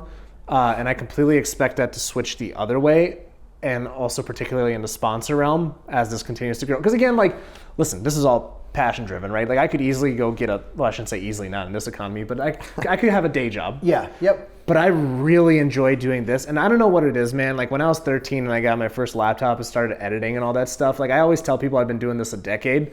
And it's just kind of cool that I found two passions that kind of mixed. Yeah. And it kind of worked out. But yeah, it's like, it's definitely a grind. Yeah. But yeah, especially the short form. And but the thing is like people really do enjoy that too. Yeah. So. And so when you go and put those together, you just go and, because do you put a whole one, like a long format on YouTube as well? This will drop on Wednesday. The highlights will drop 3 or 4 weeks from now. Not by design, but because I'm so far behind and I'm lazy. Yeah. Like if we're being honest. And so like how do you, like, in this, I mean, you don't have to put this stuff in or whatever. But, so like, do you take in like just, you have your whole files for the one, and then like when you go put stuff into short form to start editing it, and like when you're putting them over top, I mean, you got to go and find all the graphics and yeah, like I won't do that for the full episode. This would never air then, right? Right. Like, but I'm saying like when you go and do the short form, the short stuff. Yeah. And like, I mean, that's where all that research he was telling you about. Dude, yeah, that's a pain in the ass. Well, especially when we have guys like Sam Barros on episode 110, or is it 111? No, 110. Mears is 111. When you're talking about guys that are the head of R&D for a tier 1 injector company, most people don't even know what tier 1 is. That's OEM level. When you have those guys on and they're giving information, it's kind of like magic for some people. Like they don't comprehend it. Like in the comment section, you're like, oh, this guy's full of shit. Well, actually, he just knows too much. So that's why I started doing research to back up these things, you know? We spent 6 hours getting a tour of their facility before we started that podcast. Yeah. I learned shit about injectors that will never leave my brain, but is way more than I ever needed. Right. But point being, though, it's like I can put together a highlight if I'm really trying to burn through one in maybe 30 minutes. And this is a 30-second highlight. But I've spent 2, 3, 4 hours on some before, too. Because, again, I want to put in that little extra love or whatever, right? So that's where I can buy. I shouldn't say this. There's guys that will throw money at a problem, and that's kind of what I've been doing with these microphone setups, unfortunately. We'll see how that pans out. You're our guinea pig for this one. This episode might not air. It might be an issue. We might do this again. I just watched a YouTube video. What is it? I don't remember whose it was. Someone local. Maybe it was Trey Moa. Yeah. I think he might have put one up that was, and like right at the beginning it says, sorry, my audio jack was loose or something for the whole video, so it's, I don't know, something. And then I didn't. Yeah, we might have an issue on this intro. We'll see how it goes. Yeah. The first 2 minutes, that's why I was fucking with my phone at the beginning, because I don't touch my phone during episodes. But my point is, though, it's like I had to shoestring this thing from the beginning, right? Once my unemployment ran out, once I was shit canned, and I did not downscale my living style for a while. Like I did not realize like, oh shit, I should probably not be spending this much on eating out. That's when I started cooking again, and spending less. Like that's why there's 3 different cameras there. Yeah. That'll all be succinct at one point. But here's the key thing. It does the job. Yeah. People always want, and again, this is starting to take a turn from automotive, but people always want the new iPhone, you know, the new MacBook and this and that. What's the reason behind your choices, dude? Like you had a very obvious reason for the Lambo, right? Obviously you want a fucking Lambo, right? But you also tried to make it more than just a car, right? Right. So I don't know. And that's what it turned into. And that was when I got lost earlier. I remembered right after I was like, I lost train of thought. But that was one of the things that I talked about coaching a lot. Was these guys would come in. I'm like, all right, so what are you doing right now? Like, what do you mean? Well, I've been in business. I've had my business for like 3.5, 4 months. I just can't get a logo locked in. I'm like, you're not making money? Well, no, because do my insurances. I'm like, dude, fuck insurance. Fuck all of it. And obviously that's bad advice, but you have to go make money. Yeah. Go make money. Who can, dude, throw it into Fiverr. Well, I want a really nice logo because I'm going to do all these shirts. I'm like, you're not going to do shirts until you have money. You have to go make money. So work with what you have until you have enough to get the nicer stuff. And then you're going to be pissed when you, like I've done this. I mean, I got all the way to the point of buying a damn t-shirt shop because I wanted my merch game on point. And now I have 12 bins full of merch that I've paid for through my own t-shirt shop that lost me a ton of money. Like, all because I was like trying to make something perfect where I'm like, who gives a shit? I don't need, you don't need, like you're saying, like, dude, nobody else is going to know. Nobody else would know you had 3 different cameras. Well, the other thing is, and like, did you ever watch Joe Rogan's 51st episode? Answer's fucking no. Yeah. Nobody goes that far back. Who cares what it was at the beginning? Yeah, and if you're putting out good content, yeah, like that's the part that matters. So this was my big thing. Remember when I think I've talked to you about this, but I hired Human when I was like dead set that I was going to grow my YouTube to 100,000 subscribers. I was like, I don't care what it takes. I don't care how much money. I'll keep making more money just so I can do YouTube because I love it. It's a really bad way to keep liking anything is to like set that kind of goal and just be like, I'm going to do anything because then it turns into like a job. Yeah. And but so I hired Human and to go do a channel audit and like go through my stuff. First thing he's like, all right. He's like, here's what you gotta do. He's like, you gotta get rid of all your camera gear. You gotta buy a Sony a7 III, and then it just came out. He's like, you gotta buy this lens, this lens, this lens, this for this, get this editing. Yeah. And I'm like, all right, I'm all in, baby. So I go and spend, I don't know, $6,000-$7,000. I'm like, all right, I did all that. And then I go to do my first video. And he's like, all right, I'm gonna send you over the deck on, like, here's what you need to do. And it's like, hire an actor. Have them smash your windshield of your car. Do this at a light. And I'm like, oh, shit, dude. No, I'm not having him. No, what do you mean? And that's fake. Like, have you not seen what my channel? It's just me. It's just a vlog. Like, it's real. He's like, oh, you're never going to go viral being real. He's like, if you want to make money, here's how you got to do it. Yeah. And I'm like, oh. And he's like, quality is everything, full production value, all these things. And now he's not even, he is at 10 million subs and he's off YouTube now. Doesn't do it at all now. Yeah. And and then it was like, oh, so I did all those things and it made it so stressful to try to film anything that I filmed nothing. Because there'd be a lot of effort into it. Yeah. Yeah. And then like, if you ever tried holding an a7 III with like this super wide angle lens with this thing and I'm inside a car and it's like, it's not easy. Yeah. Dude. And it's $6,000, $5,000 worth of stuff hanging out there. Like, and I'm trying to hang out the window for a rally, and then my and then my video is garbage. Yeah. Because I didn't know how to use any of the settings, and I'm like, dude, this is sold everything. Went back to my little Canon M50s, and still never. Dude, made it. Cletus does it on an iPhone, from what I've heard or seen. So it's like Whistle and Diesel still does parts of his on iPhones, and he's. If you have good content, it's going to, and it's crazy. I did some stuff because we got into like winter camping this year and we're out and I'm like, I like filming this stuff. I don't care because I was so worried about changing things on my channel. Yeah. And then I'm like, dude, who cares? I got like 23 people watching this shit. Who gives a shit? I'm going to do the stuff I like. And then if they want to watch, and I had some of those videos and I looked through the analytics on them and they were like, my vidIQ thing was popping up telling me, this is the best video you've ever put out. Oh, you know what this is. What? Yeah. Like, what are you talking about? Yeah. And I got like 6,000 views on a 43-minute video. Yeah. And the watch time, like the average watch time was like 17 or 19 minutes. Yeah. And I'm like, that's nuts. What? Yeah. I'm talking about a fucking heater in an ice shack. This is boring as balls. Yeah. Like I was embarrassed editing it and I went longer format and I had more watch time than any of my other videos. Yep. And I'm like, dude, this is...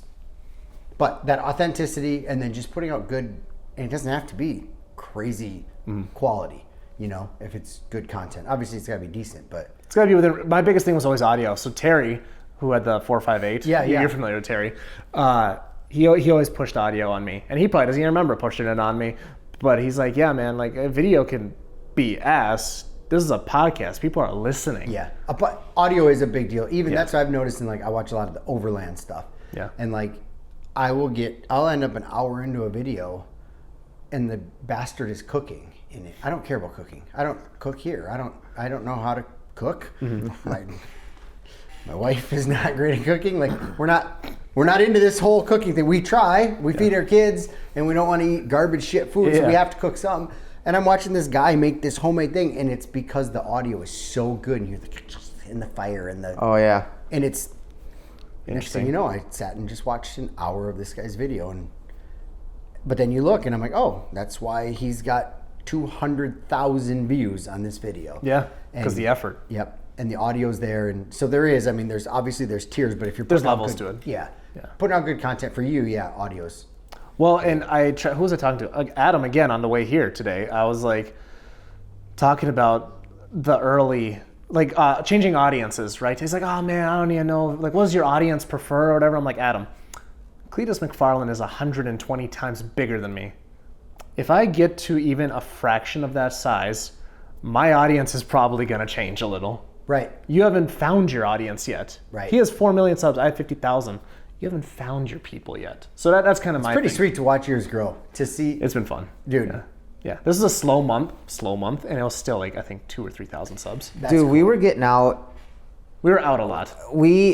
Detroit is a treasure trove of automotive stuff. Yeah. Just with the OEs and the people that make the stuff for the OEs. And just as the guest game started to pick up and getting some of these hot spots where we've been driving out, flying out to places. And yeah, we're doing this Dragon Drive in a couple weeks, and then we're going to go to North Carolina for bragging rights in May. So we just came back from Texas 2K. I just drove my camper 2,000 miles down there, brought my whole family, and my kids anyway. My in-laws were in Galveston. I dropped half the kids off with them, and my daughter loves race car shit, so she stayed with us. That's so sweet. Dude, yeah. I was going to ask you, are your kids, are they into this? Are they involved? My daughter is into anything I'm doing. Yeah? Yeah. I don't know if my son really even cares what I do at all, as long as I take him to Chipotle every once in a while. He's just Have you tried a new honey chicken, by the way?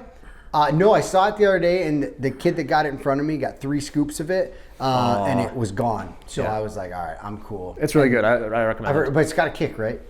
A little bit of kick. I used to eat habanero every day. You eat hot spice stuff, yeah. It's got a kick. It's not that bad. Yeah. I might have to try it. Anyway, try it. But you guys can send each other Yelp reviews for restaurants. 100%. Yeah. I don't know. The whole family is pretty. They're really into it. My wife's got a car, and they'll all come and stay at the track with me. And that's sweet. Yeah. Your wife's always been right. Hasn't she always been? Yeah. The rally I went with, that was her car. We took the green one. The one where I had to get a tire thing from you, and you had to dig through your frunk. Yeah. I was saying that's what I remember, and I'm like, I thought I swear that your wife was into it too, and. Yeah, that's been so as I've looked at with the big camper truck thing. Yeah.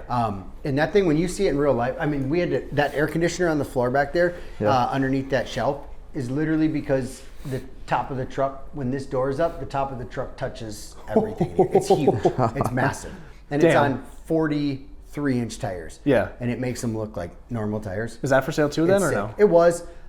We're rebuilding the entire thing right now, so it's gonna be. It's gonna be sweet, but that was my goal. Is I'm trying to get things that my whole family, because with the Lambo is fun. Yeah. I love There's doing only that 2 stuff. seats though. There's only 2 seats.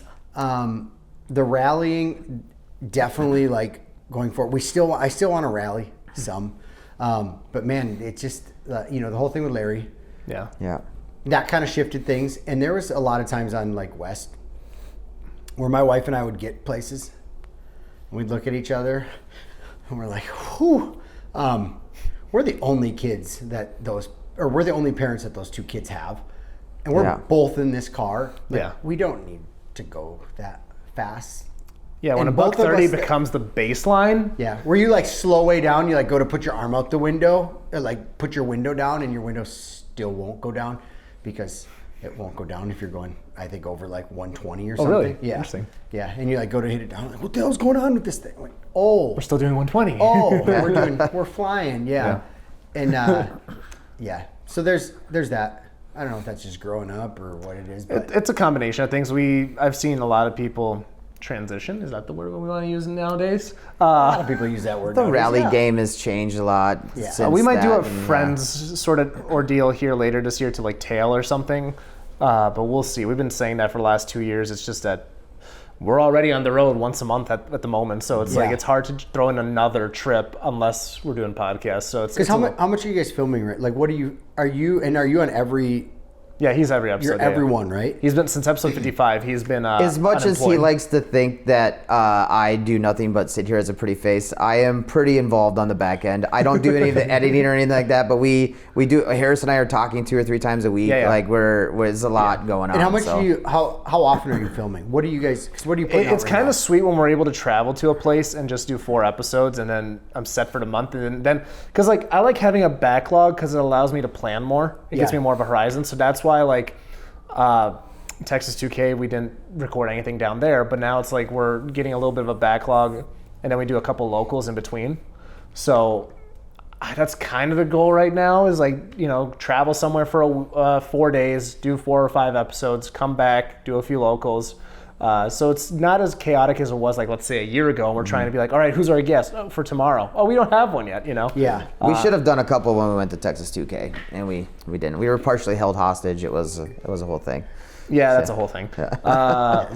But freak, I had another question there. I love hostage situations. Yeah. Oh, word? We had a vehicle situation lined up that didn't pan out, and so we were kind of stuck at the track most of the time. You were actually... Unless I wanted to take my 32-foot RV out and about town, That would have been fun to see at the street races. Yeah. But shoot, man. Anything else we want to touch on before we pop the usual 3? We're coming up on 3 hours, by the way. I figured. Yeah. I haven't eaten anything since this morning, so I'm... Dude, I'm so glad I grabbed that, because I was like, no, I'll eat when I come back in. I was starving watching you eat that thing. I was like, I just want to bite. Dan's eyes got really big. He's like, I should have said something, dude. I was... No, I saw you drop a piece of lettuce. I'll get it later. Well, sweet, dude. Before I have you pop the usual 3, what are you most proud of? Ooh. I would have to say my my relationship with my wife and my family. Okay. For sure. Yeah, with my wife. I mean, that part's with my kids is important, but like holding it together for 15 years with the same person, and like actually liking her still, and I think she thinks I'm kind of cool. I still live inside, so that's sweet. I just hit 15 years too. Did you? Yeah, with the same wife. Yeah, my first wife. Yeah. I mean, that's a big deal. Yeah. Nowadays, and I watch a lot of these guys that go online and they're pitching like marriage shit, and they're like, come join our thing and pay $4,900 to spend the weekend with us, and I'm like, y'all got married like 2 weeks ago. Like, what do you mean? What are you teaching us? Like, you haven't even been through shit. Right. Yeah. She said yes every time you've asked so far. Don't tell me how you're gonna teach you how to have a long-term marriage, like. Yeah. So yeah, I would say, like, out of everything, that would for sure be it. Yeah. Somewhat similar. I highly suggest everybody go watch the episode on Flagrant that they just did with a divorce attorney. It's the funniest podcast I've listened to in a long time. I highly recommend it. Okay. Yeah, it's freaking hilarious. On that note, you want to pop the usual 3? Yeah. Okay. So at the end of every episode, we like to ask our guests to pick 3 cars. You can't do that stuff, man. You're throwing me off over there. Mm-hmm. I need a show car. Yep. A daily driver. And a track car. That's right. You have an unlimited budget. You can swap whatever. You can put this thing on Jack It Way Up, and if that's your thing, LS swap it. Oh man. I thought about this like when we first talked, because I'm like, I gotta do some thinking. And then I didn't think. It's tough once it's on the spot too. Yeah, when it's on the spot. So I would say, okay, so it was a daily, a track, and a show car. Yep. So for a show car, I would say it would have to probably be like a Pure Sport, something like that. Bugatti, something that just catches all of the attention when you go in. Okay. I would say. What color? It'd probably have to be like a rock carbon, like a real, just a rock carbon. Just full. So just carbon. black rock carbon or what? Yeah, like just the straight, like Grady's, but the raw, not glossy. All the weave is straight too. Yeah. If he listens, he's gonna be so mad. I don't even care if in here is like you could feel the shit inside the car. He doesn't want to have to wash it. Yeah. Get that Andrew Tate spec. I would say a track car. It would have to just be like, I would just love to get into like an actual real cup car, like having a GT. What is the GT3? Like just a straight up. Like a Porsche or Huracan or Yeah. Okay. Yeah. You ever thought about doing some track stuff? Like a lot of us rally guys, well, I don't say us rally guys. I know you crown guys are a special breed, but have you ever thought about graduating into some track stuff? I've been on the track a few times and I wasn't, I don't know. It was fun, but it wasn't something that I'm like, oh, this is the best day of my life. Oh, I absolutely love it. Yeah, see, I wasn't, I don't know. I guess when I'm out there, I had some video from the last one that I did. And if you watch that video, I wouldn't share it anywhere because I was by myself in the car and it was like, we did lead follow, we did that whole thing. And then we went out into groups where we actually got to go on our own. Mm-hmm. And like the first ones where I'm on my own. And I had no idea. I'm like going through to look at the videos to put stuff in my edit, and I'm like just screaming, whoa! like a little kid for his first time ever seeing like, I don't know, like an amusement park or something. So I guess I did like it more than I thought. Mm-hmm. But also the thought of like what I'd want to go and track would be, like I don't know, like buying one of those Huracans, a Super Trofeo or something. Mm-hmm. And then it's like, well, then you get into like the budget you have to do it at that level. It gets really up there. Yeah. It gets really up there. Like I went out and I went with Sean and was hanging with like Burton Lumber and their whole race team. And like they crashed 2 cars and with fees and with everything. He's like, that's right. He's like, this is he's like, standard. It's like an $800,000 weekend, which isn't terrible. I'm like, you're just at Road America. Like, how did you? And then watching the caliber of what those guys, and then watching them in car stuff. Sean was showing me, and I was like, oh, I don't have that. I'm not. Y'all's. Well, it doesn't get that crazy either, though. Balls must be just massive because they're not like, I'm braking like 400 feet before they've even. They're still on the gas, and I'm like, I don't have that. My brain doesn't work like that. I think it'd be fun to have like a nice little Miata. Yeah, something like that with good power and actually set up for that. I think that would be fun. Mm-hmm. But I'm not a huge fan of like the. That's why there's You don't classes. have to go balls to the wall, man. I mean, I know, but every time pause there. Every time What? I'm on Said balls, pause, the wall. It was just every time you but when you're at the track though, I mean, once you get out there, it's like Yeah, I know. Yeah. you do want to. Okay. So that's what I would. And then what's the other? A daily? So you're locking in GT3 Cup car? Yeah, I think so. Otherwise, like a Super Trofeo. Otherwise, Ooh, now you have to pick one. I would have to. I mean, having a Lambo, Okay. I'd have to stick with like the Super Trofeo. Okay. Yeah. Okay. Okay. Again, full carbon. Sure. But, they come up all the time on Marketplace. They do. Drives me nuts. Yeah. So I'm like, I need one. And then a daily. Yeah. Oh. Like a daily. You're Or just like a. These are the only 3 cars you can have. Yeah, so we have people that are always like, well, what about a winter daily? Shut up. One daily. Just a daily. Yeah. Honestly, it would probably just be just like one of the Mansory, like an SVJ. I know you can get up into the crazier. Not a Mansory, though. Please, not a Mansory. I would do Mansory. I don't care. Oh, God. So the one from SEMA was an SVJ. Okay. Do you remember the bomber one? That the carbon pattern had like the bomber jet thing in it, in the carbon pattern. Maybe. We have to look. It was like gold, like Kevlar looking, or no? Kind of Kevlar looking. I'd have to find. I've got pictures. Of it. It was from SEMA. Interesting, like 4 years ago or something? 5 years. I think ago, I know what right you're talking before. about. That wasn't a Mansory, though, was it? No, but it was. I don't remember who made. It might have been a Mansory. Okay. I don't remember who made it. Well, Who's the other? Pull it up. Let's see if we can pull it up real quick. I won't be able to find the pictures. I have That's fine. 100,000 pictures, but let me. I'll just say Google. Okay, let's see. SEMA Aventador. SEMA carbon. And it actually might not even be as cool as I remember. No. That's usually how it goes. Yeah. You know what I mean? Yeah. Yeah, because Strads was pretty cool too. Yeah. Yeah, that thing was pretty sweet. Either way, it would be, let's lock that in. Yeah, it'd be whatever something that car is. Yeah, and hopefully it's not it'd be something right in there. Yeah. In that, yeah.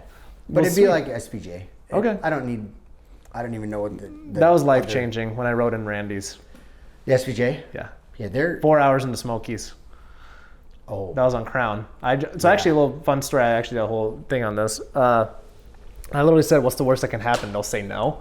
And I do. I remember hearing this. Yeah. Yeah, that was one of those, like, up until that point, I was like, yeah, I'm just going to work a normal day job, blah, blah, blah, we're just gonna get by. It's all good. Play video games or whatever at that point in my life. And I got in that. I'm like, I gotta have this. Yeah. And then I got around, like a few years later, I got around to twin turbo Viper stuff. I'm like, I need this. Yeah. And now I had to do this podcast, and now I want everything. Yeah. I say now it's like probably gotten way worse. Oh yeah, every episode, like me and Dan are inquiring, like, all right, how do we get into this? Yeah.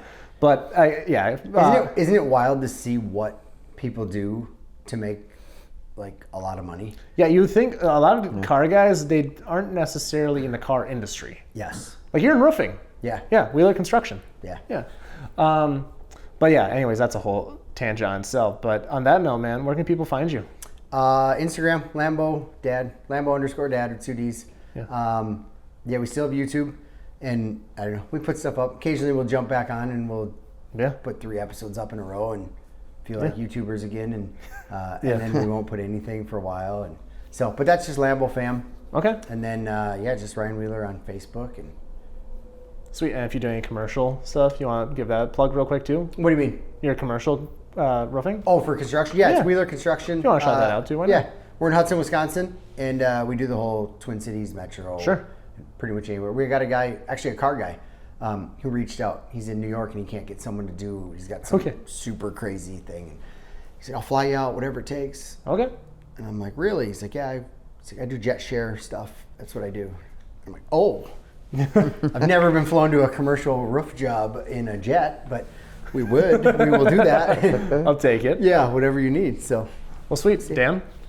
You can find us at Gunna Garage or just Dan Decker. It's been growing more than my actual page, so I guess you have to talk to your social media manager. Yeah.